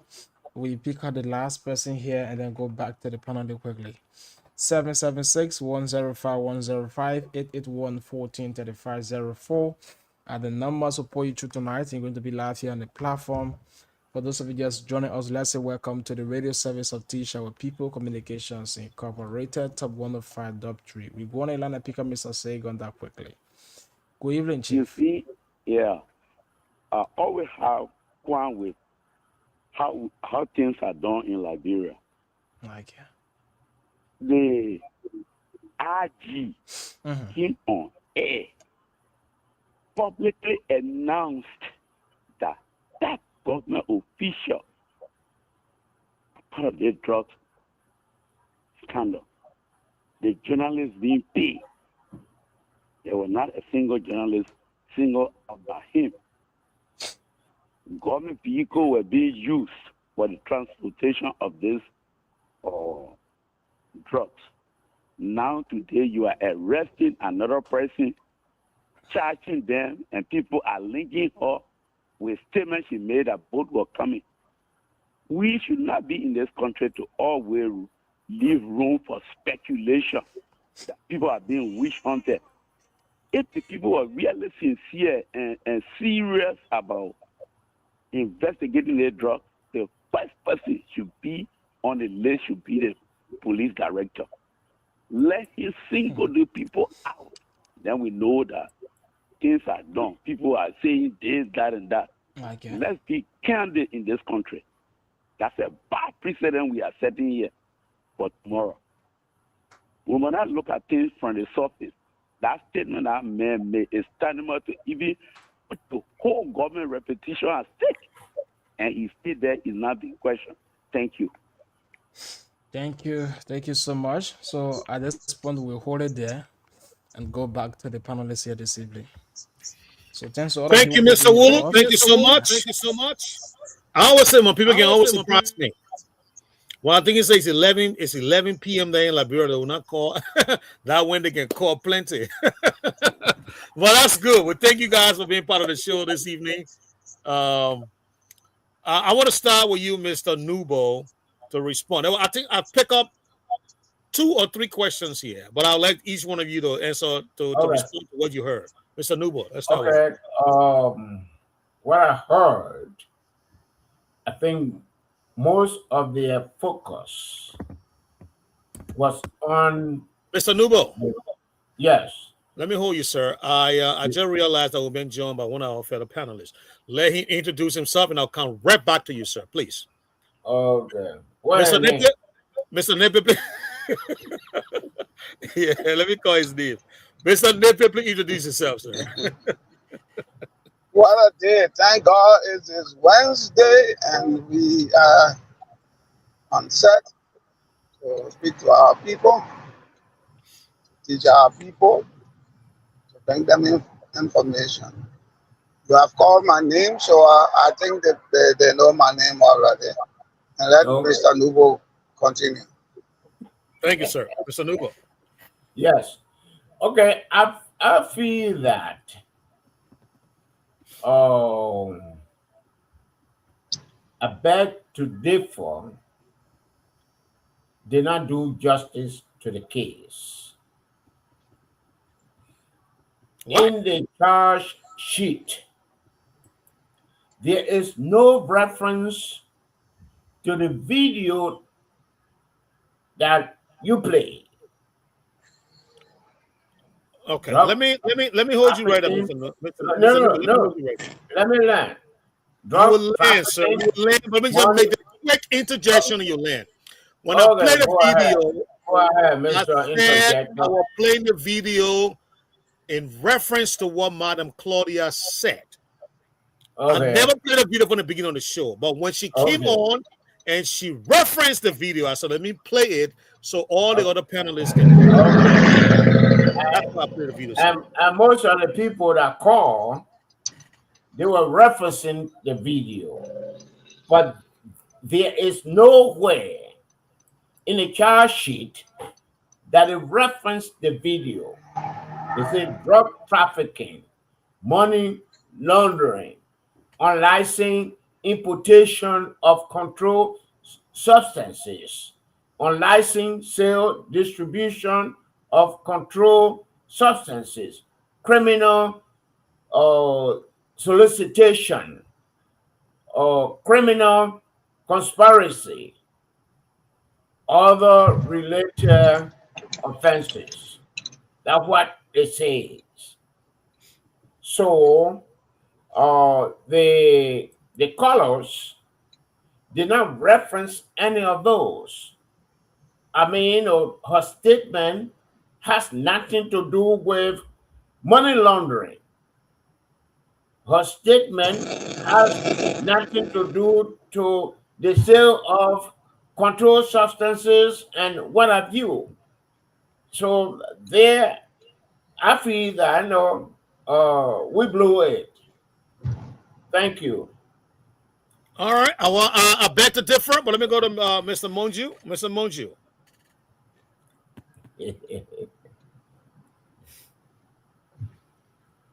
Mr. Monju, you are muted, sir. You are muted.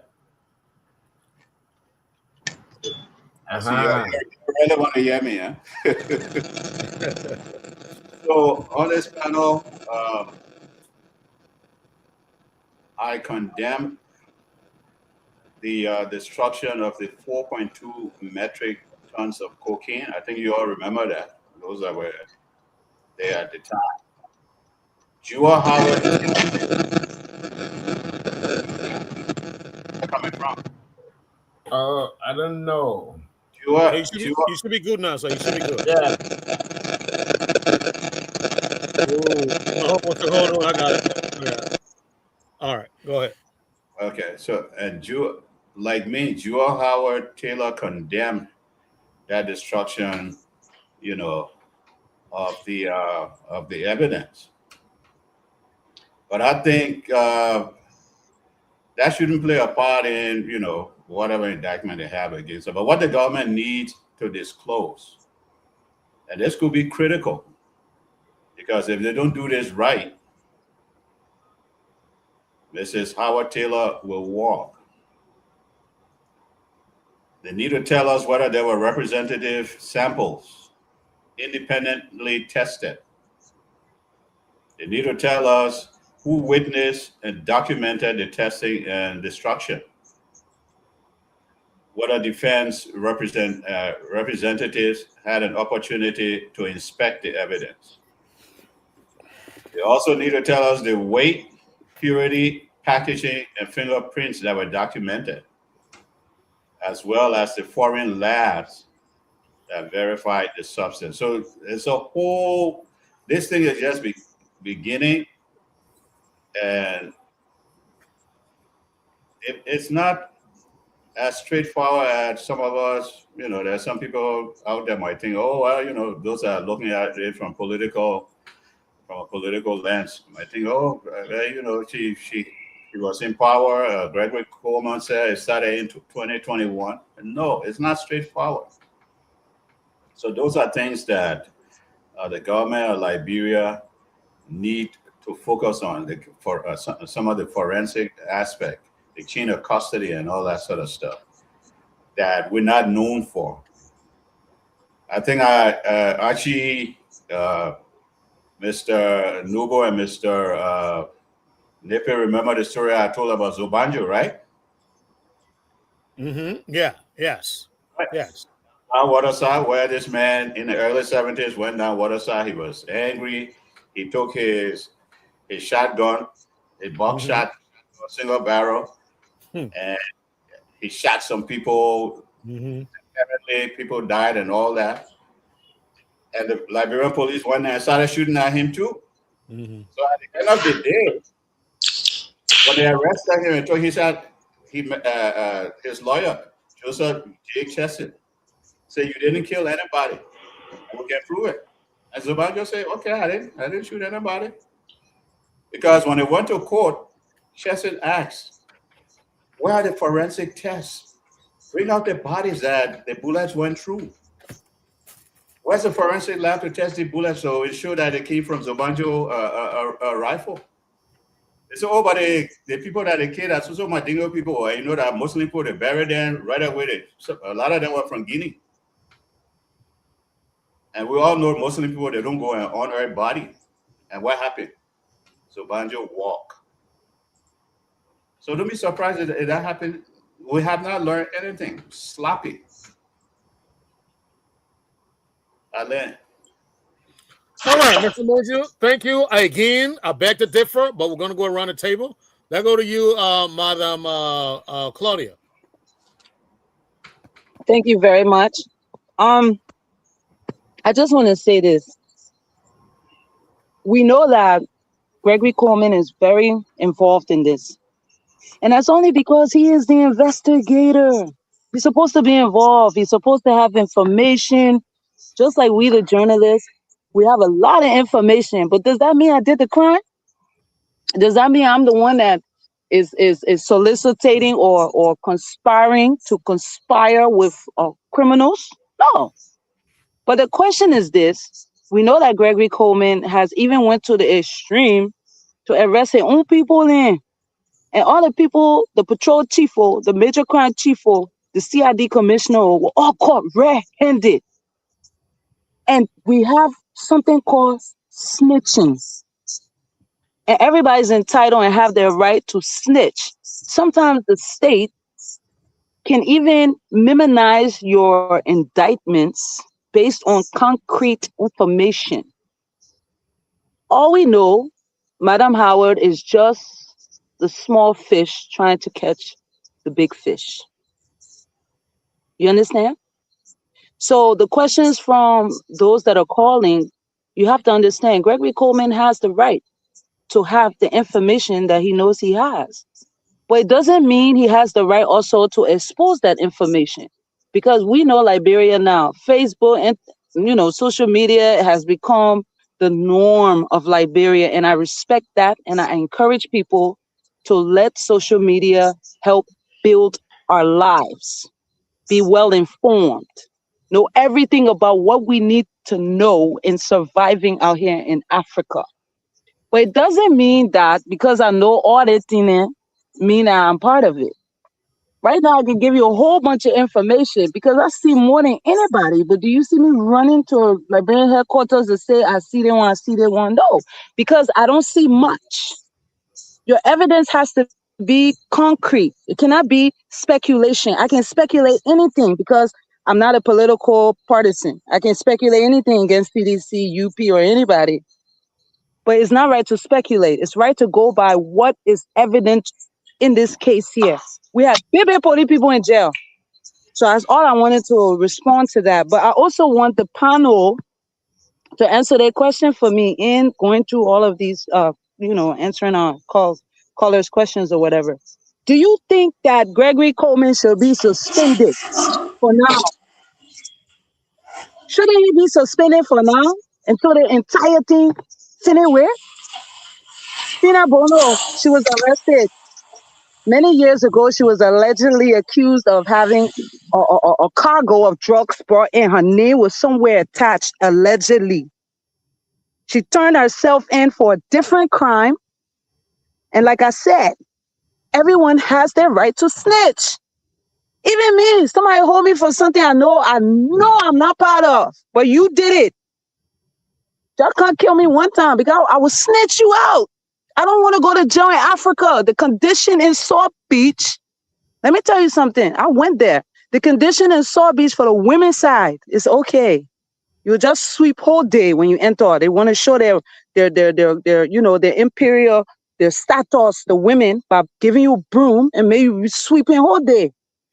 We went on a visual visit, so I know what happens there. But now is the time for the state to make Madam Howard talk, because I know she knows a lot. She's just the operation small fish for the bigger fish. That's where my conspiracy theory lies.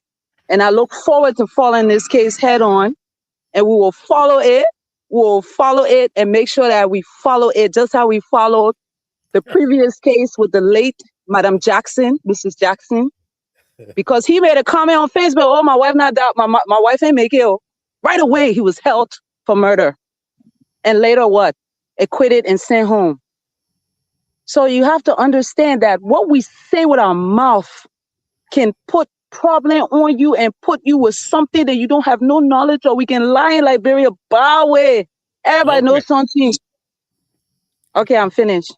Thank you, Madam Claudia. I know you gotta go all night, but I'll hold you right there. And your connection is so crisp tonight. I know that's why you wrote it like this, but you know, it's good. It's good. You're doing that. I want to keep Mr. Swambi last because he is the legal mind here among us. So let me go to Mr. Nippet. Mr. Nippet, you're listening to your fellow panelists. I know you were not here for the call in, but is there anything you want to share based on what you heard so far?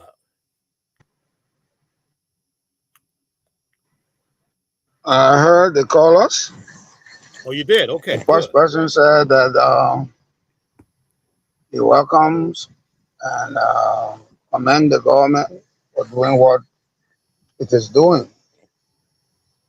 And if anybody is caught and paraphrase his language, and there are facts to bring to justice, they should be brought to justice. Ome Gonda came, Mr. Gonda that is came, and wanted to know why is it that the government is not transparent. The police director said there were top persons in the government, top people in the government, and he's of the opinion that those top people should have been named. And the five of them, the connection of their language points into one direction. Police director said there were top people. Now, but what is a government? So the first thing they need to understand, what is a government? Because when I say government, they're thinking about UP government. No, the government is comprised of three separate and distinct branches to enforce the question and to answer the question of check and balance. Is there sufficient check? Is there balance? That's why you have the three rooms in the house. It's like the Trinitarian stuff. The Father, the Son, and the Holy Spirit. In the context of that, the government comprises of the first branch, those who make the law, those who execute the law, where the presidency comes in, and the judiciary, the interpreter, the ones that understand the law, all of the language, the contextual phrases, the clauses, everything, the inferences. That's why we have the courts. So that's the government right there. Three equal but distinct, separate branches. That is the government. So if the police director says hire people in the government, the government, it means hire people in the three branches of the government. It doesn't mean UP administration. Because what they are thinking is that, oh, the police director said that in the UP people, why going to Mrs. Joel? Is it right to go to Honorable Joel Howard Taylor? For profound reason, that could be, it could be right. For suspicion, for the investigation going, and people leaving pieces of information here, there, and yana. That when you put them together, they point into a certain direction. Now listen to from our room. that the police director was being asked on 50-50. Team match is that there. What do you mean? He said, I mean what I said. And we're going to start from 2021. And I suspect very highly that since the government of Liberia established a second, reached a second understanding with our international, with a country within the international community, we started having this problem. We began to have this problem. There were stories that at a certain place on the ELWA highway, people were meeting there every night. When I got to Liberia, I heard that same story. But I didn't want to attempt to go into that area. See, if you go there, you will smell it. It's there. They are doing it every night. So, there must be a reason why a former vice president, we have to be rational in our thinking and ask ourselves the question, why? Because the why will educate you and let you know that something happened. They say where there is smoke, there is some fire. And in the Liberian parlance, they say something in that they say something is in the cat's belly. So it's the police, right? Based on suspicion, high probability to go after the former vice president. I'm sure the police director had consulted the Justice Department, the Minister of Justice, bringing forth essential elements and getting the go-ahead to arrest Mrs. Taylor. Right. But the way they did it, I don't like the way they did it. It's in the ring and they ordering her to calm down from the car. No. That's the video that was played. No. That's what I heard. No. Finish up, Mr. Nippy. Finish up. Yeah, but you see, when you come like that, then you take up my train of thought. Okay, see, I'm sorry. Go ahead. I don't know how you do that on purpose to eviscerate my thought. No, don't accuse me of premeditated action. No, sir.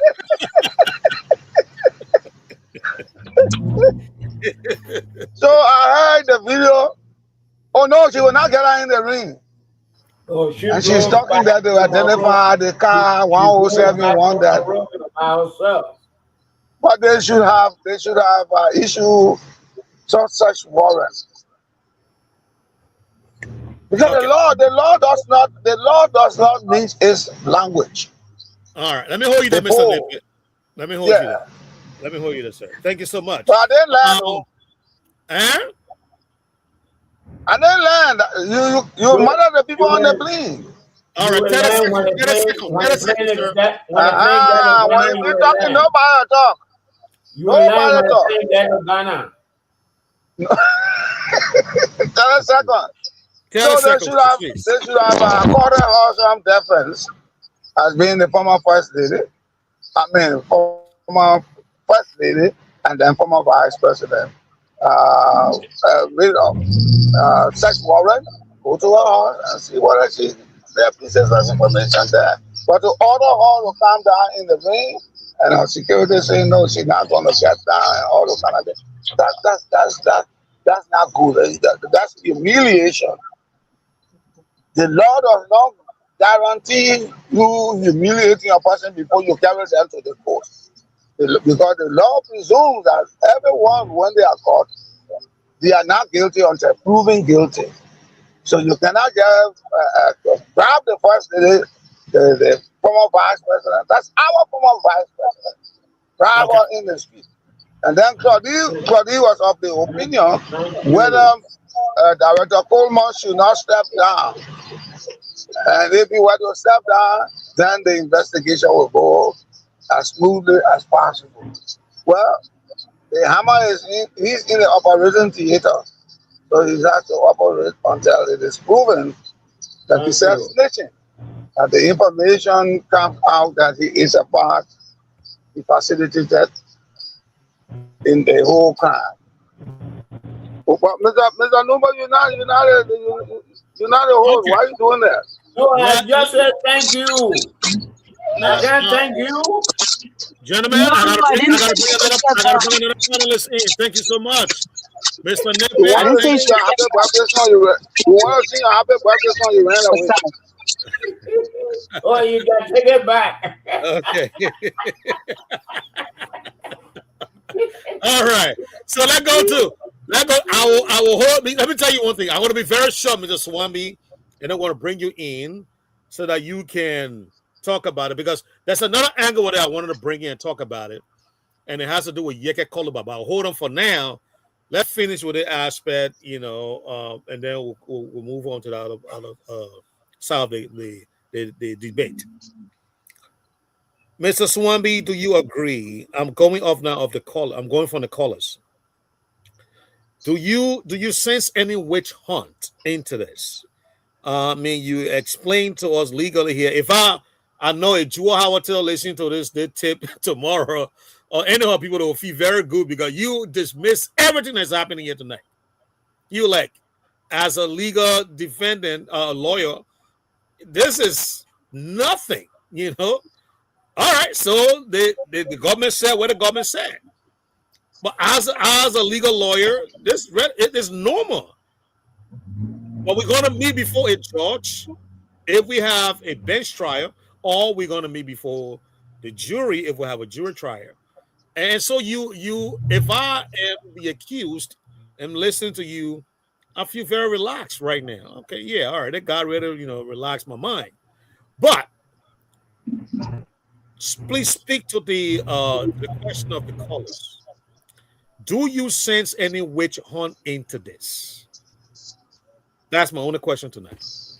I'm gonna re-echoing what the caller said. Well, Is this well,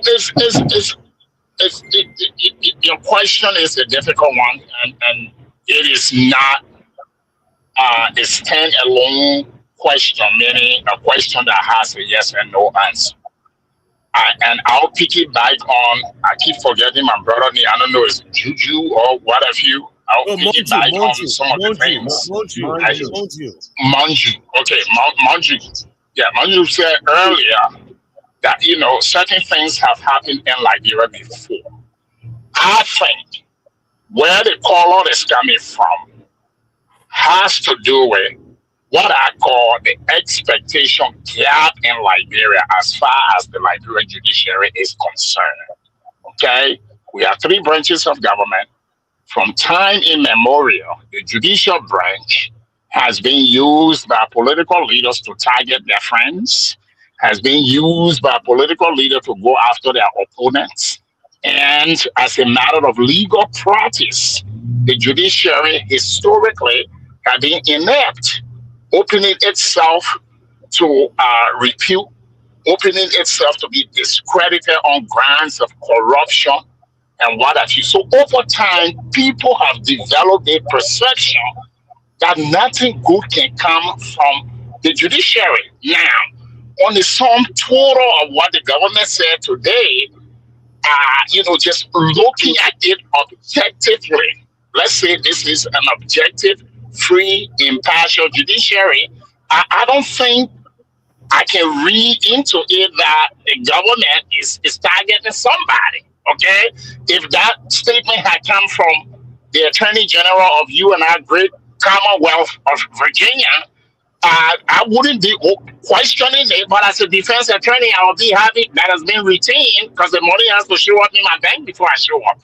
Okay, I'll be having my press conference tomorrow morning, telling the government you're full of BS. And until you can prove something, shut up. That's how a normal judiciary function. But I understand where the caller is coming from. On the sum total, I wouldn't say somebody that's been targeted because, again, I do not know what this government has it is still early. Okay, let me follow up with my question I wanted to ask before we went online. In the video we played before we went online of Madam Jua, I know Mr. Nui disagree with this, but I got to play this. I got to come up with my question. Madam Jua Howard Taylor said that there is a place in Liberia where there's no law enforcement, where ships come in with drugs. Honorable Swambi, is that enough to call the former vice president into question?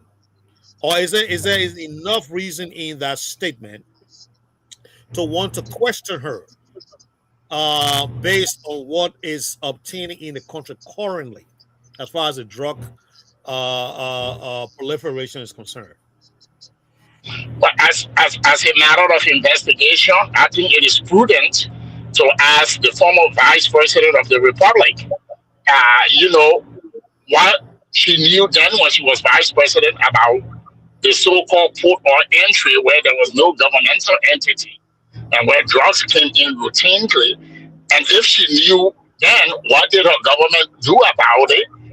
And just as a matter of curiosity, investigation, we're talking about a lot of drugs here, something that could taint the country's image. So I, as a police director, I would want to know from the former vice president what she knew then, what she knows about our place today. Maybe she could be of help to me. Again, none of this shows that she was being targeted. But that statement alone, from an investigation perspective, is an interesting question. If I were the police director, again, in a functional judiciary, I would want to know from a former government official where she's talking about, what she knows, how can she help my investigation. So I don't see anything wrong with that. The other thing, though, that I will take on was the thing that my sister said earlier. She said the indictment involves a conspiracy, okay?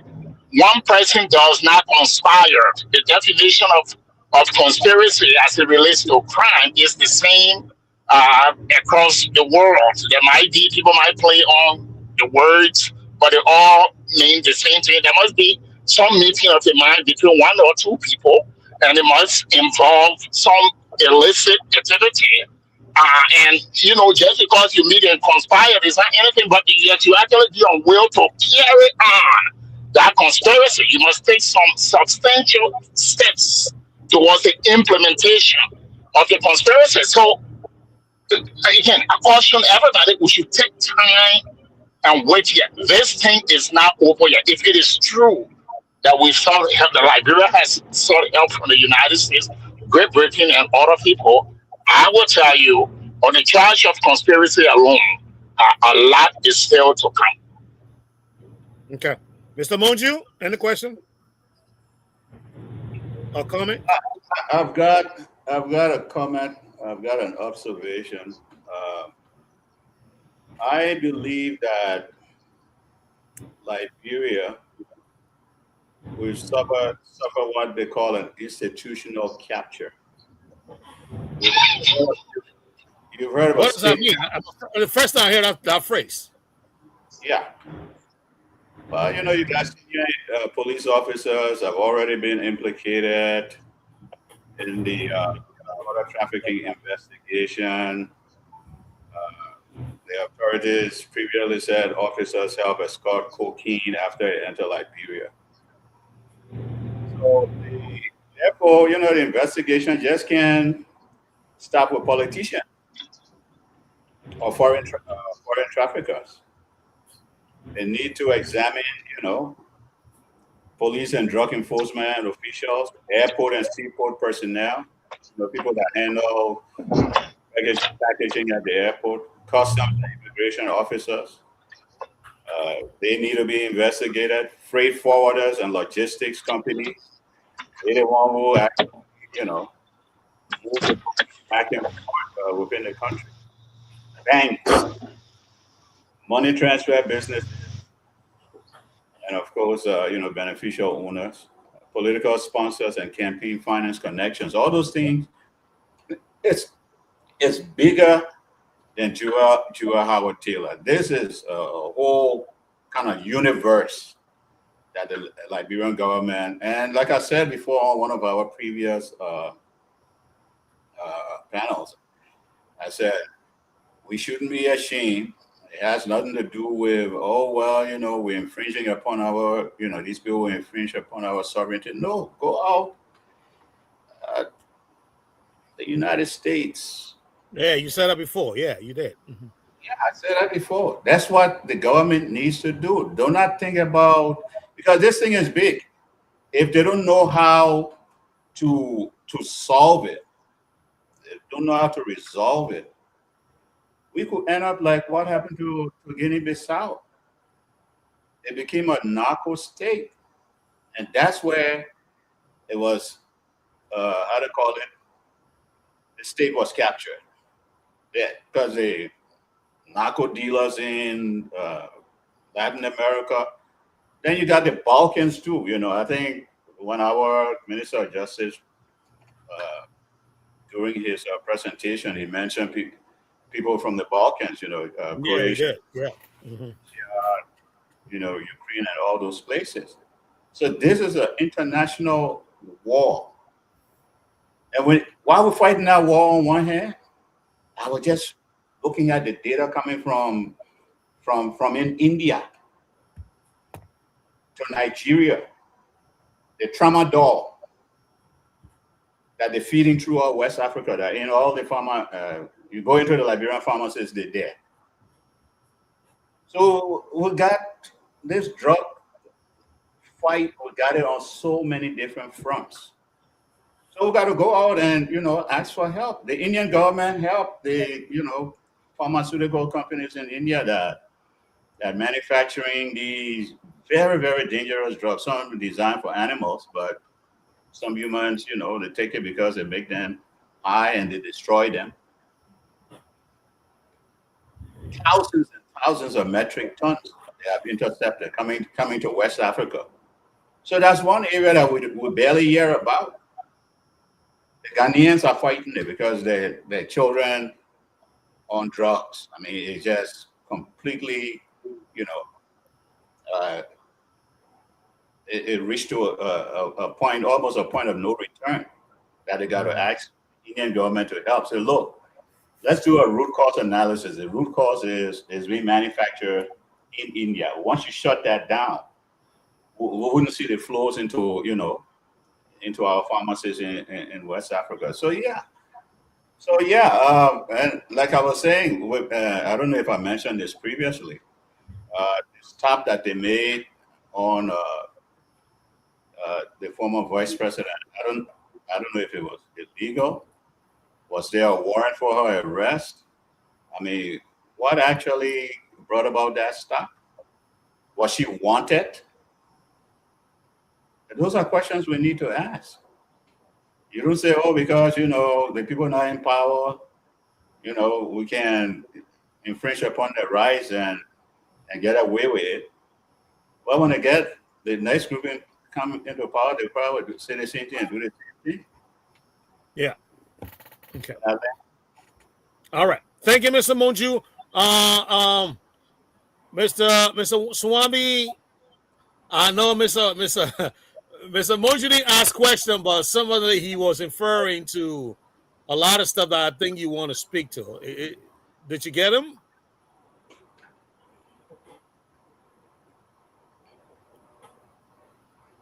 Apart, but we are to some extent far apart. And I think you and George Numo understand my limited writing on African country broadly, but in particular Liberia. I, for one, for the longest, but for as long as I've known myself, before I even stepped foot through law school, I've been an advocate for institutions. I've said for a very long time that the best aid Liberia should have sought after Ellen Johnson Sirleaf was elected was to have asked for judicial trusteeship for Liberia. We don't have the institution, like he pointed out, what's coming in the country, how they are coming there, how they are impacting people. We cannot even account for it yet. Liberians are very people. We proclaim this. We are a serving country. And you can't be serving when you can't even control your border. So, it's time to cut through some of the red tapes. Maybe this should be the one thing that will get us to seek the kind of aid that will provide dividends for our country. Maybe we should ask for help with this drug thing, but beyond this drug thing, we should ask for real, serious help with things like the ability to police, have incredible people serve on our police force. Look, the Americans helped Alan Johnson Sirleaf with a police force. If we came back to them then and asked them, with forest, how you call it, a Secret Service protection. If we asked them to give us few good judges to help train our judges, they would have done it. I think it's about time that we ask them. Just like Mr. Manju, I do believe, given the corruption in Liberia, even if the evidence is crystal clear, if Joa Howard Taylor plays her money, she will be walking and we'll be scratching our heads again. And there are lots of problems with this case from the get going. One is how the evidence was preserved. We said there was drug. Who knows what lab processed that drug? Who knows the chain of command? The next thing we look, the drug is being burned. Okay? There's something in that we criminal defense attorney play with in America that's called contamination of the evidence. Liberia is notorious for not handling evidence the right way. Maybe you guys have forgotten what happened to the Lebanese man, 500,000 drug money. Okay, Philip Banks, who's teaching law in Liberia today, said that money became part of the national budget. How does a man who taught law in the United States, is appointed an attorney general, knows the federal rules of evidence, confiscate cash from somebody, and it migrates from the Justice Department into the national budget? That beats me. We might be heading to that same scenario here. So we ought to proceed carefully, and we ought to be on our knees praying that maybe this time our institution will show up for all of us, including Joa Howard Taylor, so that if she's innocent, she can get to walk. And Nina Point, the Salomon 12, the Bago that we're already facing in the country. Those are just some of the points that I like to emphasize. Okay. And look, my brother, I'm with you. They just so many. They keep piling up, right? You mentioned Samuel 12. I could go back to the Waterside border. That $1 million cash they took from that US dollar cash they took from that individual. The $19.2 million case. Just so much is happening. But I want to hold it right there and go to our sister Claudia. She's in Liberia, very late right now, gentlemen. Let's give her the chance to come in before she drop off, because it's almost 12 a.m. there with her. Thank you very much. So I just want to conclude that I'm so happy for my network. I just want to conclude that. And we are very happy for your network. That network is good. I'll have someone take a picture of me so you can see how I'm literally out here like a monkey right now trying to find that network. So my son has this tree he likes to sit in. I'm in the tree right now. So anyways, the question was about political witch hunt. No, we know that during her vice presidency, she had a rough relationship with the then president, George Weah. So we know it's not a political witch hunt. I know for a fact it's not a political witch hunt. But when you talk about politics again, there's a question mark there. Because the county she comes from, Bone County, is it has the biggest block of voters, just like Minnesota has with Liberian immigrants. Has the biggest block, and we know Prince Moy is a big voice out there, could be the potential next president if he were to try to be, to contest. But we know that he is one of the largest voices as it relates to the drug case.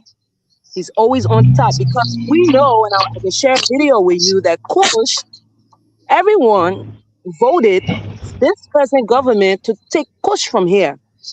And we never knew Kush was cocaine. never knew it was I don't know how they call it, methadone or whatever, but I know it's Okay, okay, so I'm sorry because so all right, so we know that Kush was considered to be just a phrase of drugs in general. Any kind of drug, marijuana would be pills, but no one was calling pills. They were just calling Kush. So the government fought to get Kush out. Personally, as I'm speaking, my environment was wasted in Kush. Now I can sit out here and there's nobody passing, asking business. Oh, nothing like that. I am free. My atmosphere is free. But pills has become one of the biggest issues now. And we also know that we also have Honorable Cole as well in Bond County. And he, along with Carlos Gray, were present at the police center today, trying to, just kind of like find out what's going on. And they were all asked off the premises not because of political witch hunt, because, everybody here is not into politics too much. We're into trying to understand why this government was put into power for drugs. Drugs been in. We shouldn't be surprised at this. We should be happy because we voted them in here because we wanted drugs out of here. The one they're doing now, we can't praise it and say, well, thank you, woo, because we know the next one come and move for inside Liberia pills. That means that even we got to protest around, all of us join hands to put it out of here because I have a son here that's always being harassed by it. We will do that. But for now, let us praise and be happy that things are being done. And we also have to understand when it's being done, we have to also give the law the chance. They can jab you. Or somebody said they saw you. Yeah, okay, but then let's go to the police station. Because they didn't arrest her for drugs. They arrested her because she was trying to leave Liberia. So the question is why? And we sanction you not to go. We said send your letter and explain to us what you know about 18 years. Because people say you know something. Instead of her responding, just like Senator Kone, the IG as well, these people are responding, giving their side of what they know about it. She didn't do that. She instead tried to leave. So we have to understand the ground of which she's being allegedly accused. Conspiracy, that is the main topic here. Because you can't launder money that you don't have. She said, according to her, the drugs was burned. All the evidence was burned. So how do you launder burn evidence? The drugs money that was apprehended, where is it? How do you launder that? So it's the conspiracy because she knows something but don't want to share the information. So we have to pray because I know in Sotheby's they are listening. She's listening to this. Trust me, I know for a fact.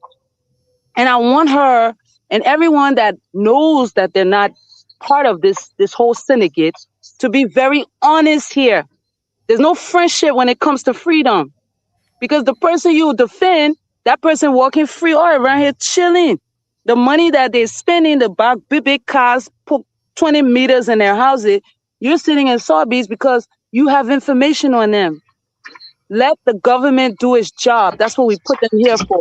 No one should ever try to stop that from happening. That's what I'm saying. All right, Madam Claudia, thank you so much. Mr. Swami, I want to bring you in last because you're the legal mind here. Let's go to you, Mr. Nippet. Comment, question?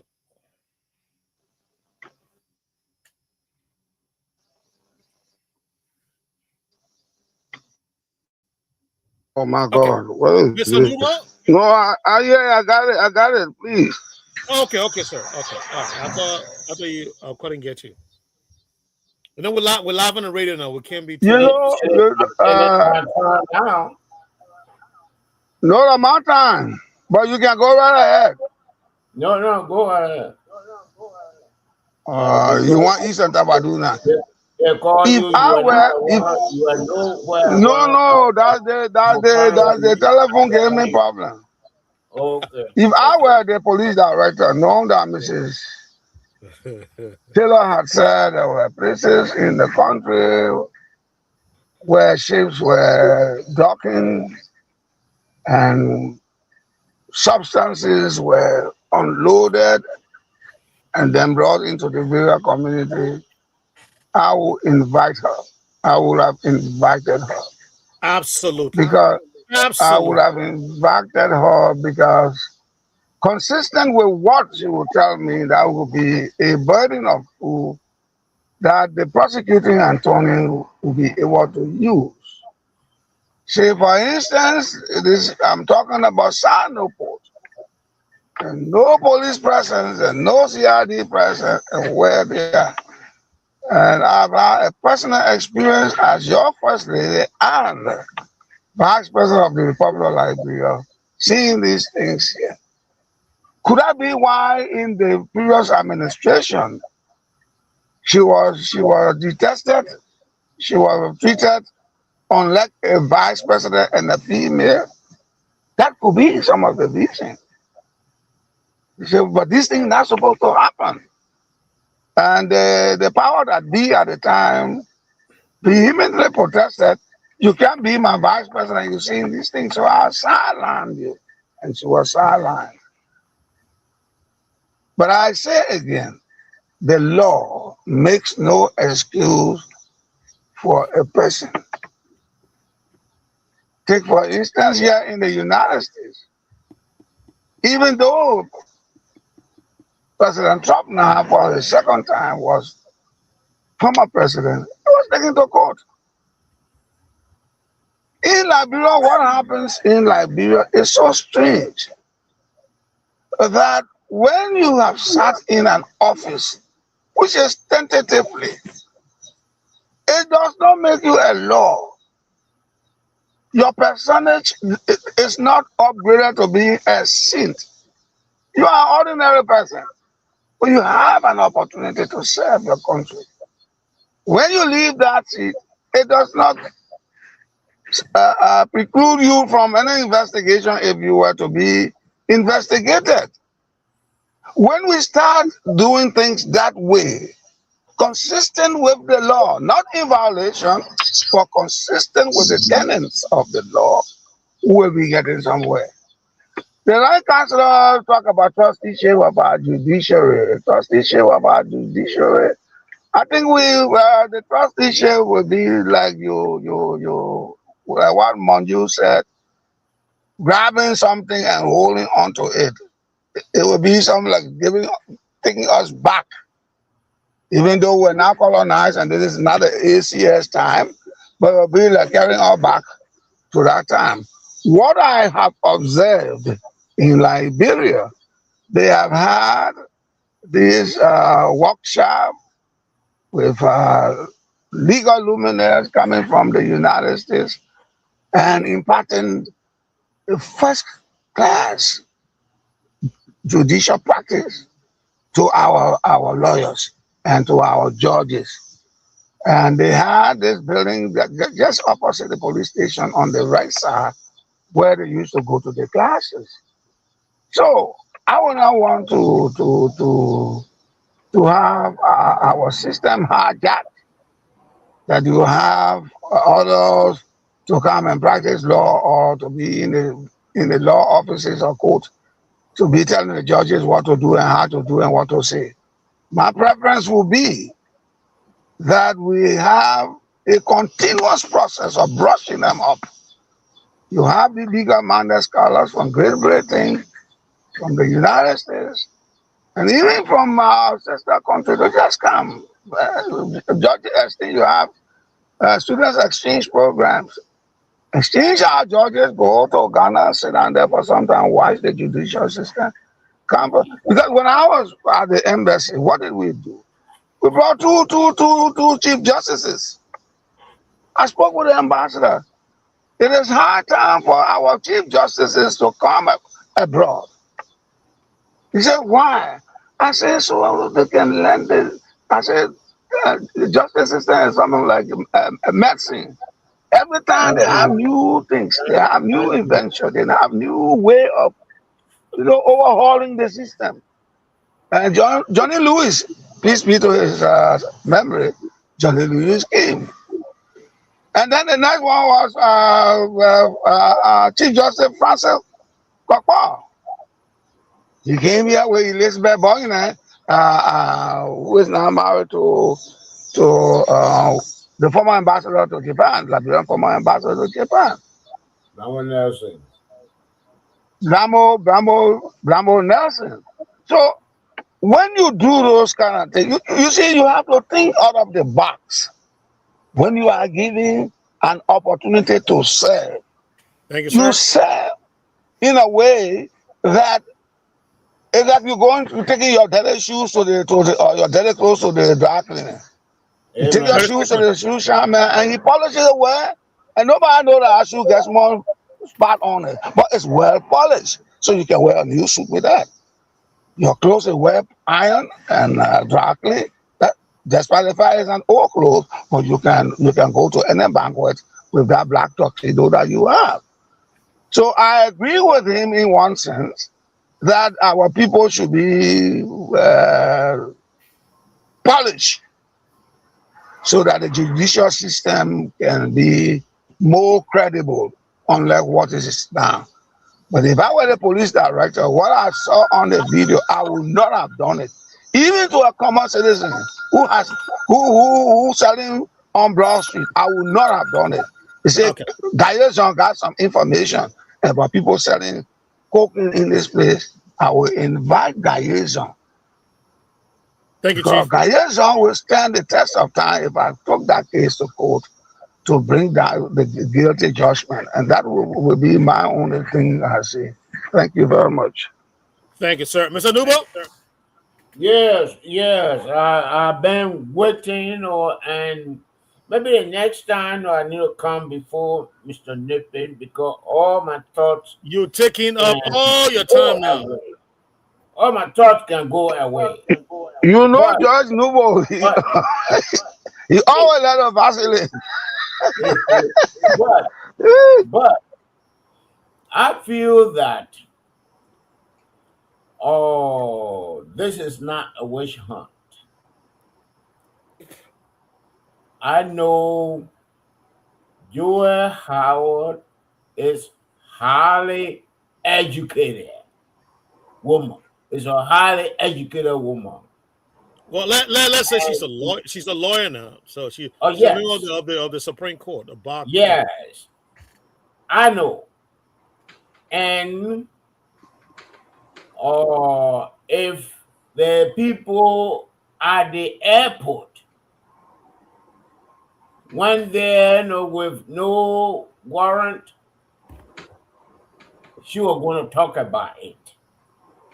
But in her vehicle, she said she was going to stop by her house first to Yes. get her lawyer to head to the police station. So I don't call it a witch hunt. And secondly,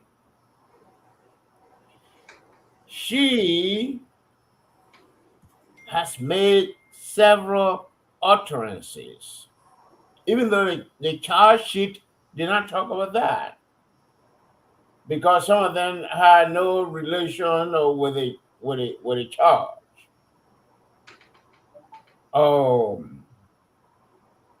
She, when they were in power, Mayor Stedman said it was their time to enjoy. Even recently, she said that the amount that she proposed for registration for those who want to run for positions is far more than what Chairman Weeder said. What Chairman Weeder proposed. All right, hold on, Mr. Nubo. I Mr. Nubo. know Mr. that Nubo. some Mr. Nubo. representatives. No. Sir, you got everything. All your time say you I'll replace it back on it. Let's go slow on this one. Okay. Because you are revealing a very, very important information. Well, I will go slow right now. No, let's go slow on it. We'll go very. That goes very. I will go slow on it when you cut me off. Yes. Just go 10 miles per hour. We're going to come back. Let's come back on it. Okay. Are you saying, sir, that the former vice president is saying to the nation that the proposal that we know coming out of the National Election Commission is small. I want to go. That's why I'm saying let's go slow with the thing. Okay. Forget the big bowl. Let's leave out the big bowl out. Talk to somebody from Zaytown, please. Okay. Okay. My Zaytown people. Thank you. Before talk to the people of Benalu. No, I'm talking to Benalu people. Benalu people are quick people. Maybe I can talk to Plibo people. My Plibo people. Before Jonathan Widow made the announcement that presidential candidates should pay $10,000 to register, Joel Howard Taylor said presidential candidates should pay $15,000. VP, $10,000. And there are details. I have to check my notes. So what she proposed before Widow came out is more than what Widow came out with. And I have information that after Widow came out with that, some senators and representatives met with Widow for Widow to increase the amount, perhaps going to what Joel Howard Taylor proposed. I hope I made myself clear to the people of Cleveland. Go ahead, sir. Go ahead. Okay. So, these things here, she has, it's what Jesse Jackson once said, called, diarrhea of the mouth, when he was referring to the senior Bush. That one of the problem of Joel Howard Taylor, diarrhea of the mouth. A mouth all over the place. And I'm not saying that's why she charged now, because the charge sheet did not list diarrhea of the mouth. But if I was the police, I would have add that there, that she had diarrhea of the mouth. So, I think she earned the charges. And I didn't hear her, they were doing a recording in her vehicle. I didn't hear her saying that there's no arrest warrant. All she said was that she wanted her lawyer to accompany her to the police station. Yes. Thank you. But I will call the lawyer or the police station tomorrow to add diarrhea of the mouth to the charge. Okay, let's leave that. That's what I wanted to do. Mr. Swami, I know you're back with us. That's very good. I don't know if you heard Mr. Nippy and you heard Mr. Nubo. But is there anything you want to add before I go to the closing part of the discussion? I want to bring you another, side of discussion that I think is very important because we got to talk about this. That part I want to bring in. It could have been a whole new section of this thing. Just take away all that happening now.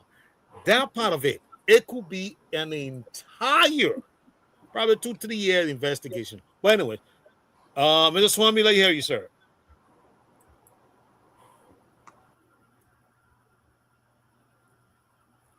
Charles, are you there? Yeah, you want to unmute, sir? Yeah, okay. I heard what Mr. Nippy said. First of all, I'm going to address some of it quickly. Mr. Nippy is referencing a bunch of failed programs that have produced nothing in Africa except for chaos that have led to the deaths of so many people. That's one.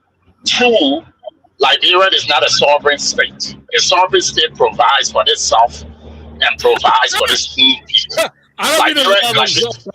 No, let me finish. Let me really finish. You got We can't repeat the same mistakes that caused over 350,000 lives and plunged a young man like me into the United States at a young age and continue on that path.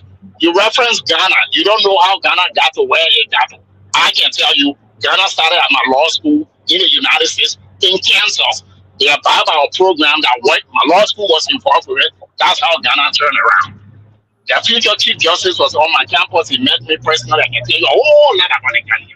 They did certain things right. They realized that their judiciary was rotten. It was polluted. Lawyers were criminals. The only difference between lawyers then and the actual criminal on the street the actual criminal on the street was carrying guns. There are lawyers who were part of the bribery. And include your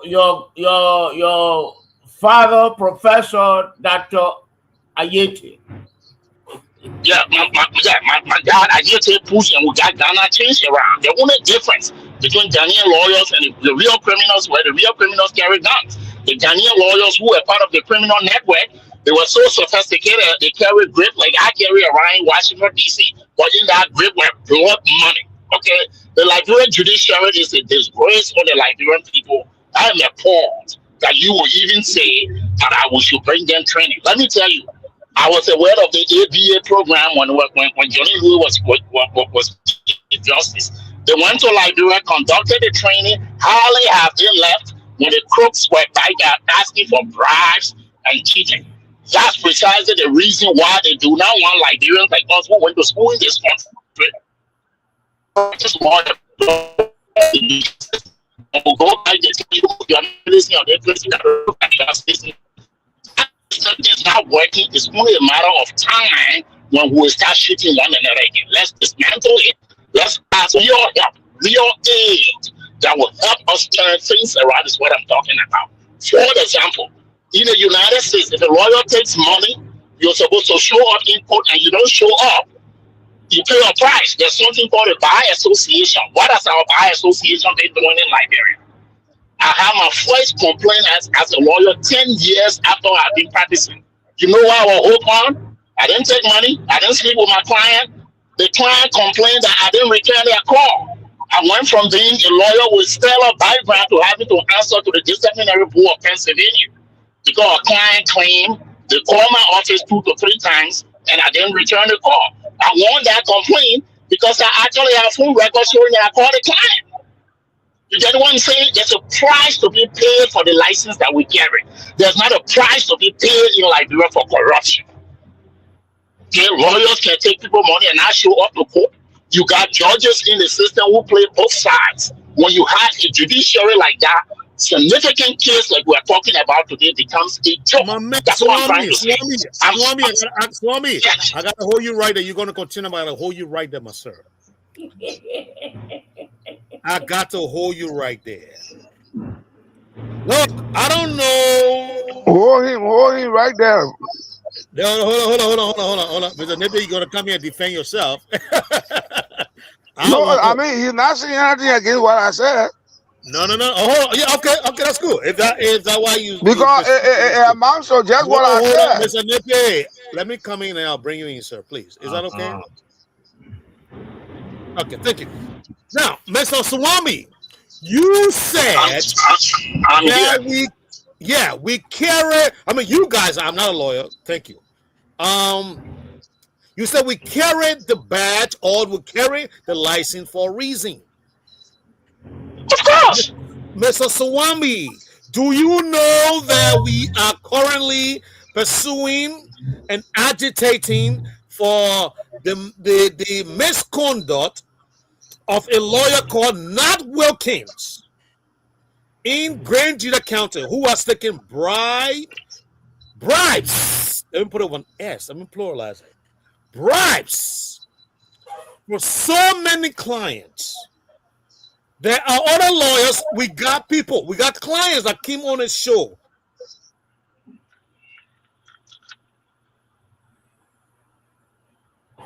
You are muted, Archie.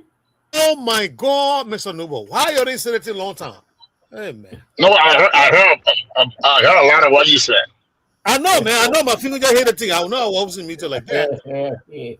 My finger just hit the thing. So I took I be moving. I'm an African man, so I show, I show emotions. Slow down your gesticulation. Okay, I was sure I was.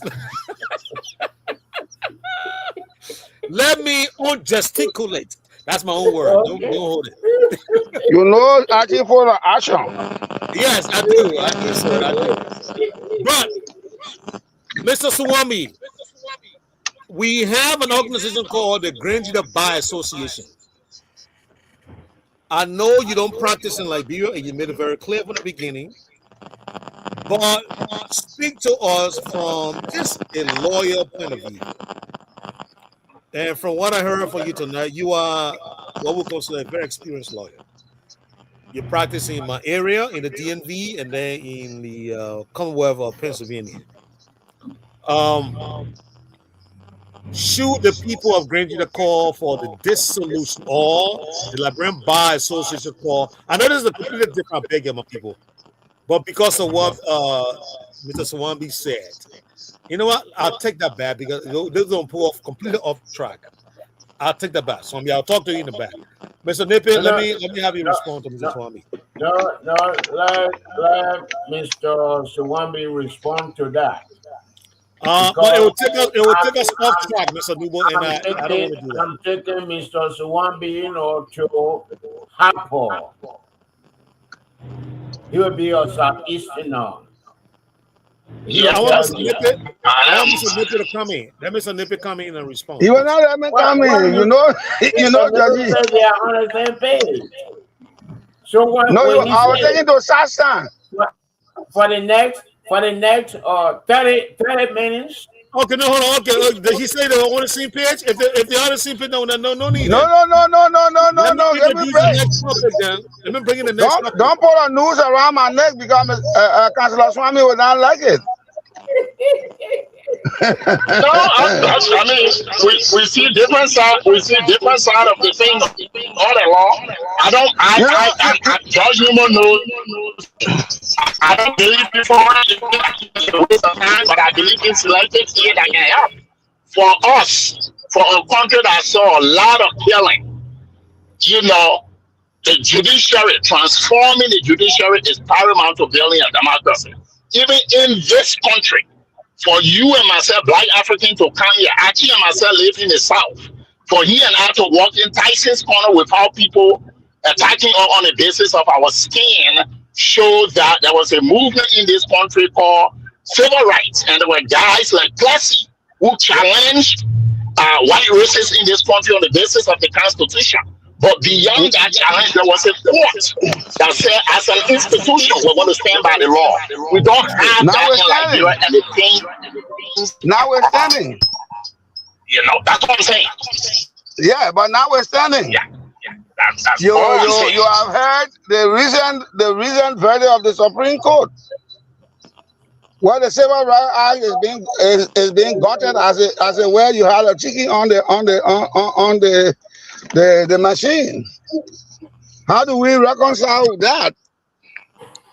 So to have a pure judicial system, in my thinking, is a difficult thing, because you will agree that when one person is guilty, here they say we'll go to the appeal court. It is happening right now in the United States of America.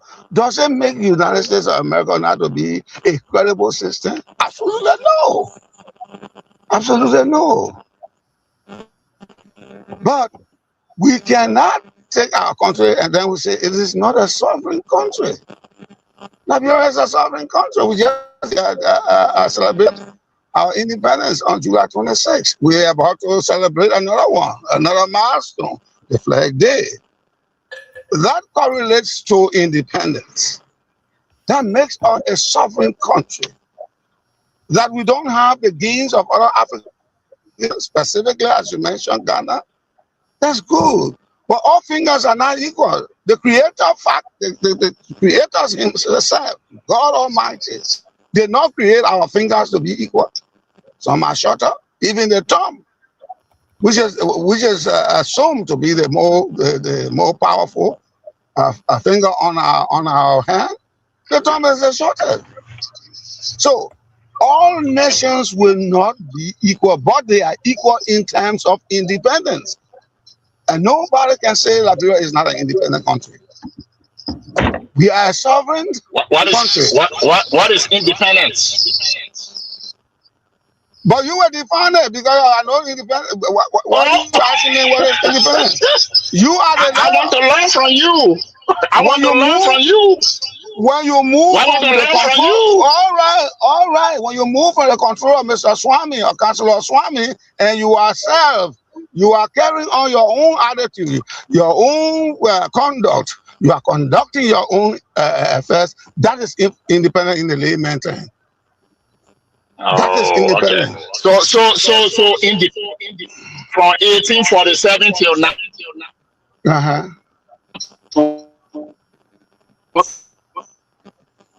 Oh. You going to?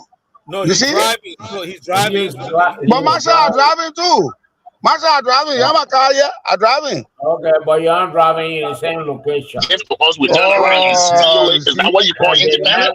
The network, you know. Why you be independent? When you can do things on your own.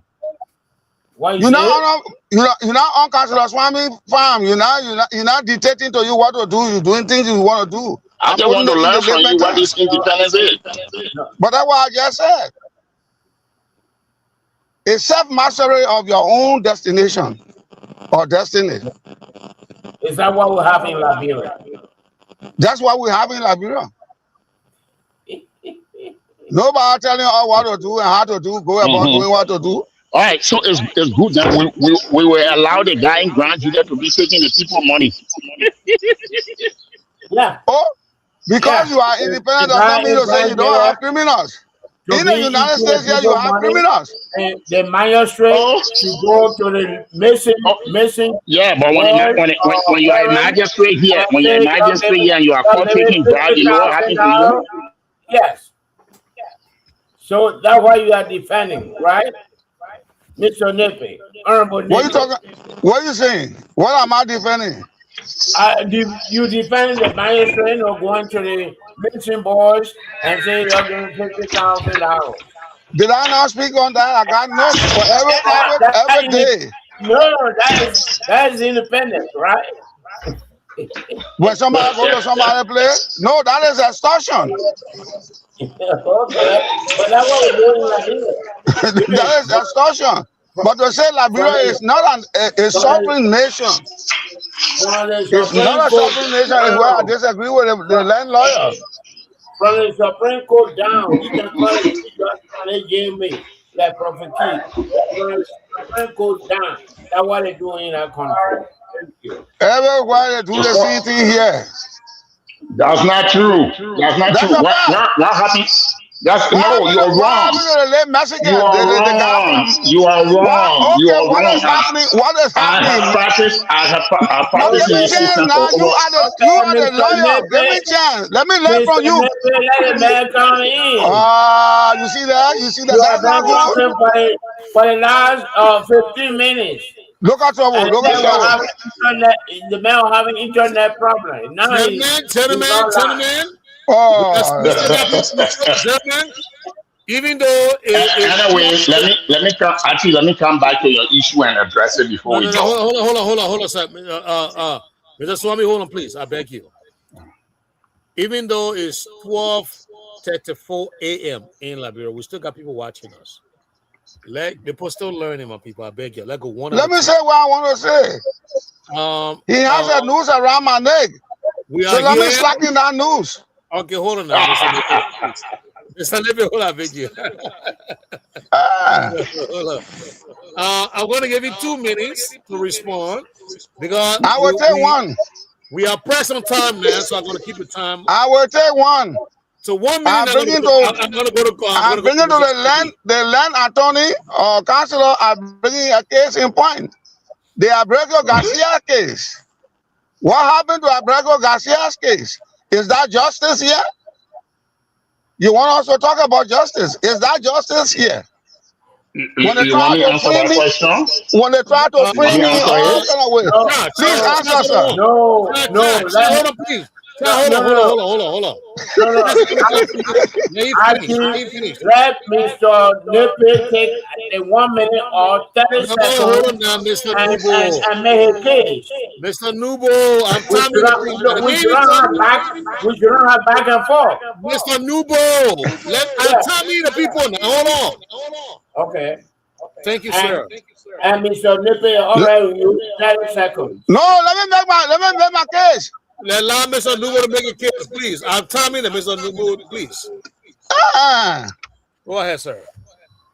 In our history, it is written, and in fact, it is stated, on July 26, 1847, we declare independence to become a sovereign state. We know push me here, push me back to do our own thing, marshal our own destiny, to do the things that we feel justifiable to do. So that Bureau was independent. If you talk about the judicial system, we all decry the judicial system because the poor man is not giving justice. Justice here is to the biggest bidder, the person who has so much. But by the same token, and at the same time, what is happening on the cocoa side, on the Missy side here in the United States, you have cases where the justice system is going haywire. And I bring one specific case into, there are several, but I bring Abrego Garcia. Abrego Garcia was taken from here and from Maryland and sent to a different place. Judges said, no, he's not guilty. But the power that be said he is guilty. How do you reconcile that? How do you constructively reconcile that? Is that justice? Even as we speak, the Civil Rights Act was gutted just recently. 30 seconds, sir. Is that the justice that you are talking about? Learning, therefore, my conclusion is that you have these inadequacies even in the Western world, as it is in the Republic of Liberia. And it's even worse on their side. That should be the light of the world. Then it is on the side of Liberia. Do I agree with the 300,000 persons that were killed? Absolutely no. But it's because of this indifference, political indifference, and we interpret that to be law, and we bring that into the discussion. When you've come to realize at the end of the day, we disengage. Instead of coming together, no, Mr. Nubo, don't do that. Allow me to handle this, please. Man, don't do that. Do this, I mean, you can't allow the man to talk the whole night. No, I'm not talking the whole night. You talk more than me. You're making this too long, Mr. Nubo. Relax. I got this. Every time I reclaim my time. 10 seconds, sir. 10 seconds. Go ahead. I'll reclaim my time. 10 seconds, you will talk for 1 minute. Oh, Jesus Christ. 10 seconds. Mr. Nubo, trust me, sir. Trust me. I got No, I'm looking at the clock. It's okay. So, I got my own clock. Go ahead, thank you very much. Please back me. Please protect me. All due respect to Councillor Swami, all due respect. I think you have Coco and you have Missy. You have the right side, you got the wrong side. That's what life is all about. All things can never, ever be equal. There's nowhere in the world that all things are equal. Secondly, in Liberia, we cannot be put on the same scale like London, like America. And even if we were to be put on that scale, they have their own disparities in their legal system.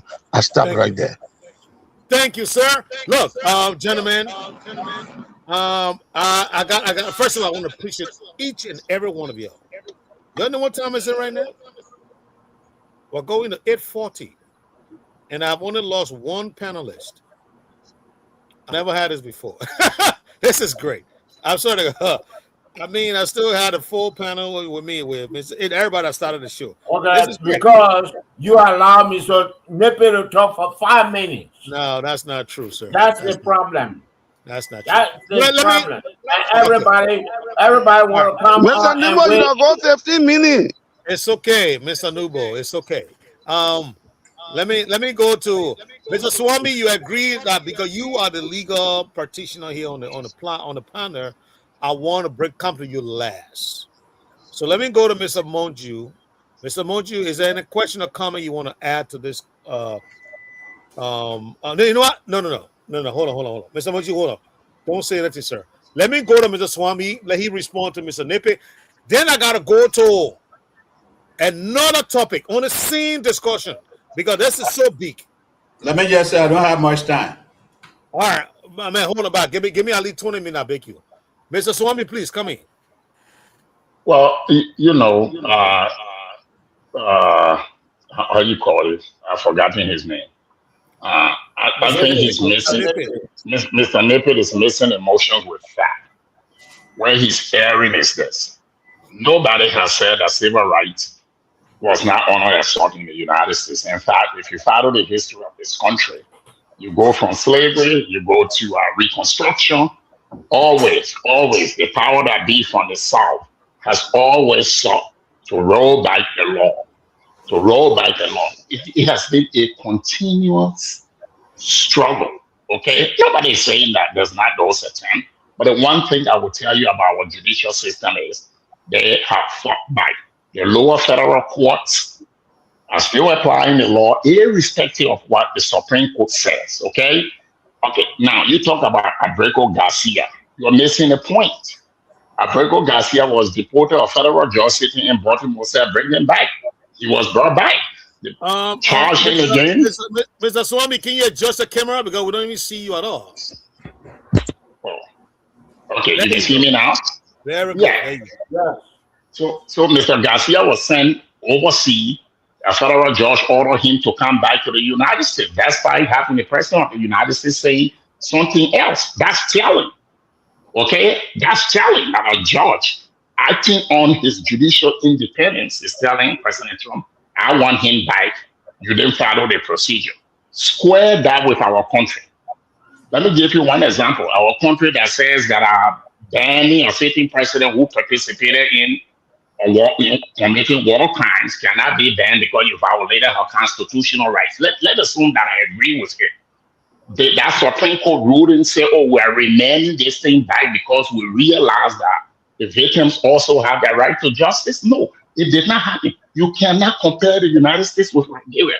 We have not started. Compare our judiciary with Gambia. You will find out that we're 30 years behind our African peers.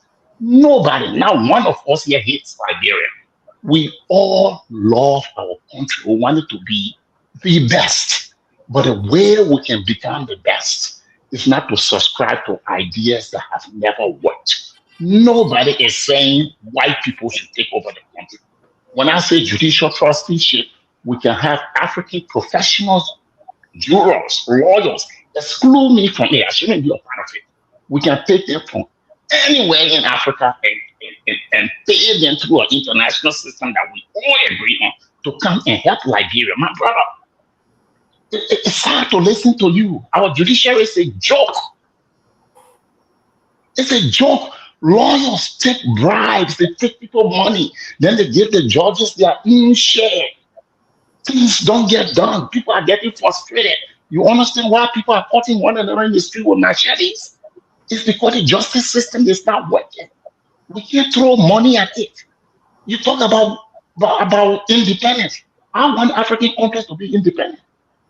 I want to be able to go into a hospital in Liberia and be able to get injection whereby I won't fear that the nurse was not trained right. She will hit the wrong vein. An independent country feeds its people. An independent country controls its resources. An independent country makes things that it wants and its people need. Liberia is too old. 1822, we declared independent 1847. We can't even make whatever people use out of rubber to reduce disease. We can't make it. Condom. Yeah, we can't even make condom. And you're talking about independent. Our president go around the world begging for pennies, but they are sitting over well. They give them penny and then they take more resources from them. It's not an independent country. The vast majority of the continent is run by sycophants and dummies, if you want me to tell you. That's what I'm decrying. I'm not saying I hate That's a Liberia. powerful language, Counselor.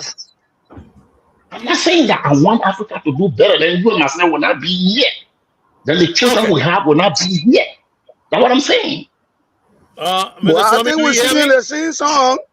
Mr. Swami, We're do you singing hear the me same now? song because I did mention about I'm having going to have to Judges mute you Exchange both. program. I'm going to have to mute you both because you need to hear me. I beg you. Am I being heard? Yes. Mr. Nubo? Mr. Gamonde? Are you being hearing me? Mr. Munju? Mr. Monju, check out. No, he's still here. He's still Mr. Swami, do you hear me? You loud, Yeah, yeah, I loud hear and you. clear. Thank you, sir. Thank you very much. Yeah, I wanted to make sure that I'm getting through. Gentlemen, I think we're going to hold on the other side of the conversation. Mr. Napier made his case. Mr. Swami made his case.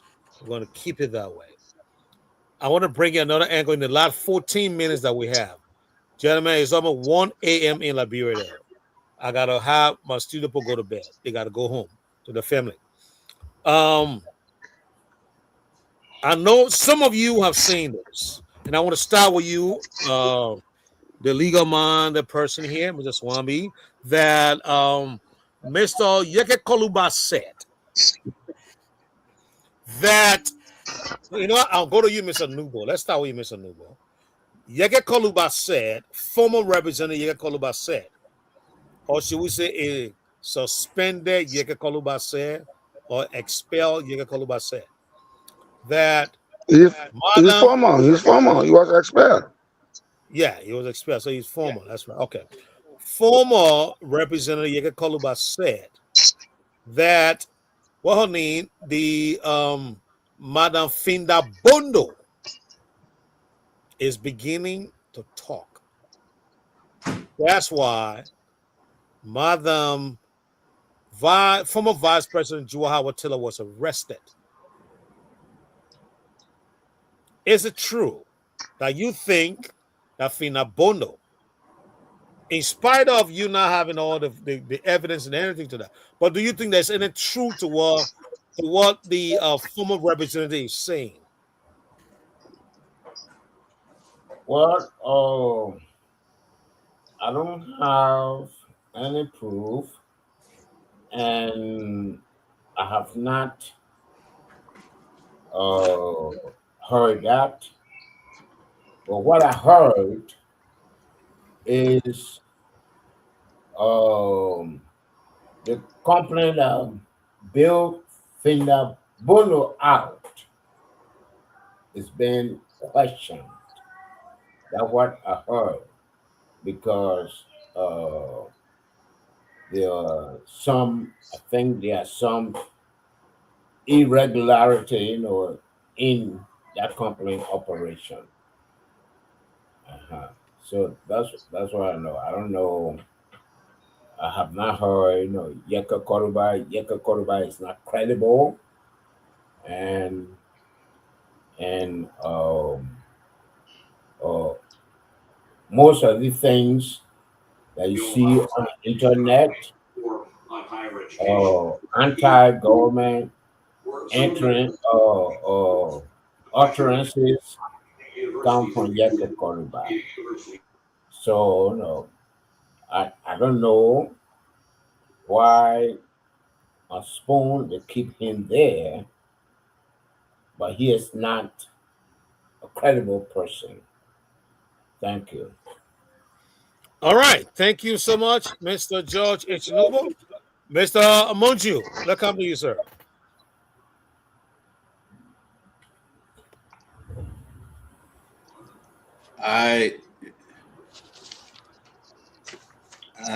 I really don't comment on anything that comes from Prophet Key, the likes of Prophet Key. I just don't. So I'm sorry. No, you can call him on that proper key. I said those two people. I don't comment on anything. I Those just two don't. people. Okay. All right. You wanted to come in previously. Let me have you say your piece. Yeah. Basically, what I was saying, what I was about to say. So, we have a former VP behind bars in custody. I guess that shows that no one is, above the law. That said, the real test, however, will be, whether the government can present credible evidence, chain of custody, forensic evidence uh, in some cases, and basically conduct a fair and transparent trial. Follow the money, expose the entire network, and prosecute everyone involved, regardless of political party, position, or personal connection. What we need in Liberia, and we need it critically. We need justice, not spectacle, accountability, not selective prosecution. So let our VP, you know, have a jury of her peers determine her guilt or innocent. That's all I got to say. All right, gentlemen, I got to run. No. Before you go, I beg you. Give me 1 or 2 minutes of your time. Because I think you bucked the trend there. From what Mr. Swambi was saying. I mean, can you go back to what you? I missed my train of thought right there. I'm sorry. Please, they were very fast on me just now. From the beginning, what did you say? I beg you. I said, so we have a former VP behind bars in custody. So that shows that no one, if you look at it on paper, you would say it shows that no one is above the law. That's what I said at the beginning. Okay, I mean, you said something. But I said, however, the real test will be whether the government can present credible evidence, maybe, strong forensic evidence that would prove guilt. A chain of custody, perhaps, that would prove guilt, bank transactions, all those sort of stuff, Yeah. But basically, it should be a fair and transparent process. That's what I was saying. Okay, that's great. That's great. So now that you repeat that, you see, it came right back to me. It keeps flooding back to me. Because Mr. Swambi said, we don't have a judicial system. He dismisses that. But you seem to think that you seem to take another view of that. And we are not independent. You missed that. Yeah, he also said that. We are not independent. Well, let me say something. And the judicial system. When he said that, and if you're Liberian, if you've been keeping an eye on Liberia in terms of what's going on in terms of the judiciary, yeah, he's right. The judiciary system is not impartial. It's contaminated, and it can easily be bought. If you got money, you can pass through that process, bribe jurors, stuff like that. Yeah. But you were just saying. And a case in point. Now, I'm not sure whether she will be tried in Liberia. That's why I said, a judiciary, jurors of her peers. I'm not sure she will be, and I got a gut feeling that she will not be tried in Liberia. Where do you think she's going to be tried? Well, the Westerners, they have a way. First thing. Oh no! Hold on. You're bringing a whole new angle into this. No, what? Where? That's why they call us a transshipment hub. That means it's a transitory process. The shipment is in Liberia and it's going to them. Okay. Okay, but what has to do with any So that's Western why tradition? Maduro. That's why Mr. Hernandez from I think it was Nicaragua, and then who else again? Noriega. Yeah. They say you take your cocaine and you send it to us. So we got a right to try you. That's why Maduro is in New York now, in prison. They could do the same. They could use that same theory to bring, VP Howard Taylor to the United States or to Belgium or to the Netherlands. They can apply that theory. Maybe the lawyer here can tell us the name of that theory, but I'm sure it has a name. Okay, so let's go to the lawyer then. Swami. Again, I'm going to be brief. I'm going to be brief because I'm a daddy of two, and I got to hit the bed soon. But before my wife gets mad. Yes, sir. I agree with you. Okay, so here's the situation. Mr. Manju is right. Okay, but as I said, from the law's perspective, to bring Joao Howard Taylor in the United States for trial for drug dealing or the alleged, because it's an allegation at this point,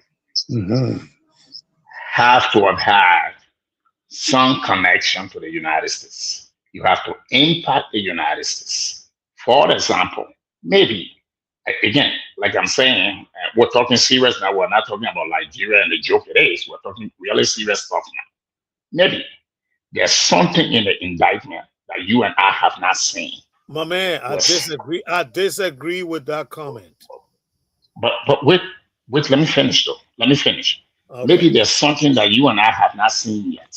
No, but you can't speak to my country like that. I can't speak to a country like what?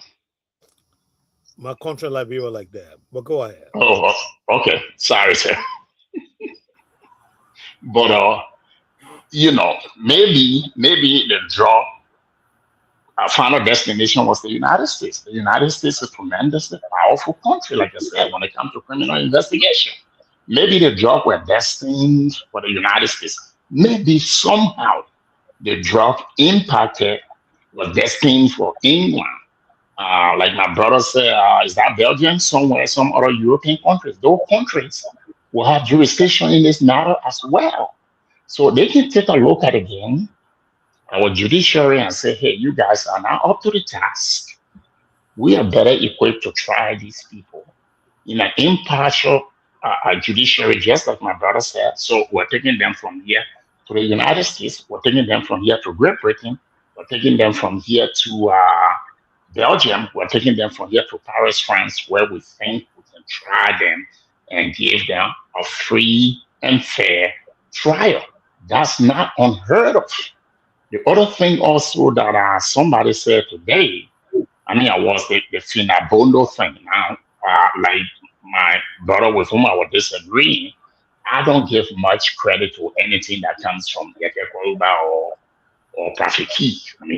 They are not just my guys, period. I'm going to leave it like that. But if somebody is in a jam like Finabondo, if I'm being hooked on something else, it's not common. We do this as defense attorney. We do it in the United States. Maybe the government wants some information. There's something in the background that my client knows. I, as the defense attorney, maybe some unsolved murder that my guy who's now facing 20 years of drug boss is going to go away for 20 years, has information on some unsolved case. It could be murder. It could be what have you. He gave me that information. I'm going to approach the prosecutor like tomorrow morning and say, look, I got something that you want. Can we work this out? If you give me XYZ, I can help you solve this crime. And guess what? Usually it works. I lessen my client's exposure and burden, and then the government they help the government wins. Everybody wins. It's a win-win situation. They solve a crime. I go away from last year. I've learned my lesson. I was still one of a criminal record, but I gave something. That's not totally unheard of. All of these things are not things that my point I'm trying to make is this. Having a tan skin pigmentation doesn't make anybody superior to the brown skin that come from Africa. We are equally talented, we are equally gifted, but we have to work on making our own institutions better so that when situations like this happen and our court speaks, it can be respected just like the court in London, England, just like the court in the United States, just like the court in Paris, France. That's all I'm saying. Okay, but right now we don't have the case in point. The missionary who went to Liberia impregnated a Liberian girl whose throat he tried to cut.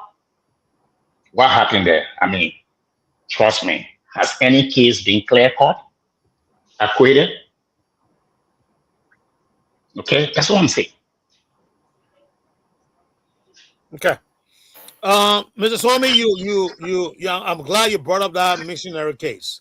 But let me go to Mr. Please, I know you got to run, but please give us few minutes more, because we're going at this is at 1 a.m. in Liberia. I have to tell the student to go because I couldn't keep them online. So we are not online right now. I gotta let all of y'all know that, because it's too late to keep the guys in the studio. So I'm gonna take at least 10 minutes of our time.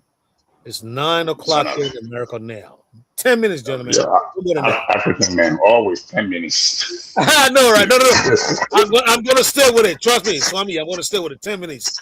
Mr. Napier, I want you to respond to Mr. Swami. You got 2 minutes, sir. I beg you.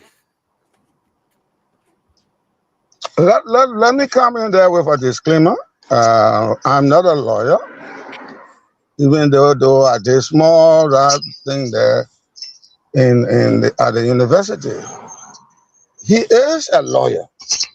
He was taught on the strength of his legal empowerment because he knows the law. I am not a lawyer, but that does not negate the fact that I cannot ably defend my country when it comes to all fingers not being equal. We are all not the same. Do we have some impediment? Absolutely. Do we give justice to the highest buyer or the person with money? It happens. But in some instances, we try to do our best. To discount, and I don't want to use this word disparage, but to discount the Republic of Liberia as not be. That's why he and I could go there for the next 10 years. We go on that. It will be like my friend Ian Yak and Dr. Famula. We will go toe to toe on that.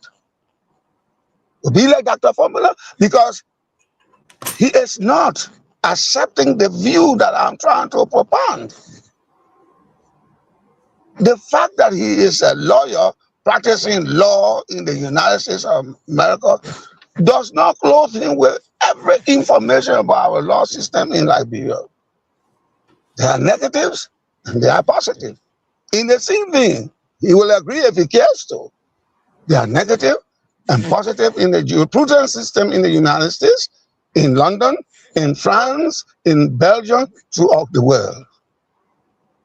And I give him a classical metaphor that all fingers are not equal. The creator of heaven and earth made all things, and he did not make all human beings the same intellectual capacity. There are some people who are very, very brilliant, very, very extremely brilliant. And there are some people who will fight to make at least 79, 80. The highest they can go in class will be 85. Does it mean that they are not students? Does it mean that they will not pass to the next class because they have had the deficiency? Liberia does have some deficiency. Admittedly, I will say so. But to dispense of our independence, that Liberia is not a sovereign country and is trying to ask me what is independent. I say, well, I don't know what independent is. I say, well, so I broke independence down in the layman context. that anybody listening to us will be able to understand. Mm-hmm. Being a lawyer does not make you to be more than any other person. That's your area. You have your qualification in your area. I am a public administrator. I am not a lawyer. But did I do a little bit of the law 101, 102? Yes, I did it. I did it. But does that make me a lawyer? Absolutely no. So I hate when people come on the radio because of where they stand in an external society to debase, to undercut, to disparage, and make my country, our country, to look like it should not exist on planet Earth. That is too demeaning. I could have been a lawyer. My son is a lawyer. My son is a lawyer. When he talking a big law, I got nothing to do with that a big law. That a law. He knows his law. But I got common sense to understand. I got common sense. And it is a common sense that our people refer to as wisdom. I am clothed with sufficient wisdom to understand the bandwidth of what they call an independent country. All right, 30 seconds. No. Let me learn, please. He talk about rubber, finishing thing. We've been on this set. I have said that we should make sure that Firestone give us at least 40% of the coagulant rubber so that we can make latex and other things. Am I indifferent when it comes to what is happening in Liberia? Absolutely no. But he cannot say we are not an independent country. He cannot say that. He should not say that. He is a Liberian. He's a Liberian lawyer. He should be a proponent of practicable solutions. Since he is a lawyer, come down to Monrovia, Liberia, your own country, and speak with the Bar Association. All right. This is what I have to offer so that our legal system can be polished. Thank you. I don't think they will say no to him. So I respect him, all due respect, but he should not disparage our country as not being independent. I want to stop right there. Thank you, Mr. J. Christopher Napier. You see, I got my J in front of that name today. I didn't miss it. You're right now. You got a J, you know. Yeah. It has been a fascinating exchange. And this is what the organization stands for. We want to teach our people. All right. It's TOP. Teach our people. And we take the media to our people. And I think we have accomplished that tonight, gentlemen.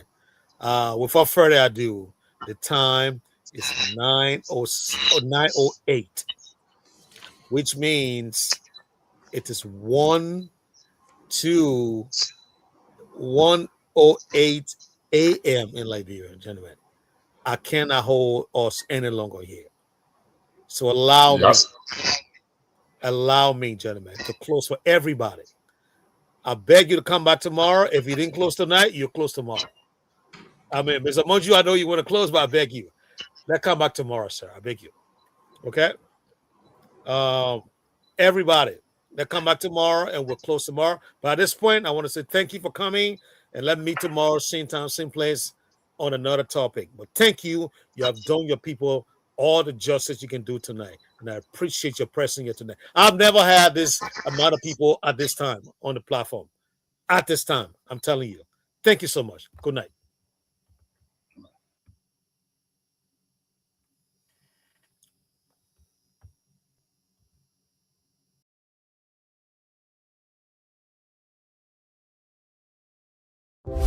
TOP FM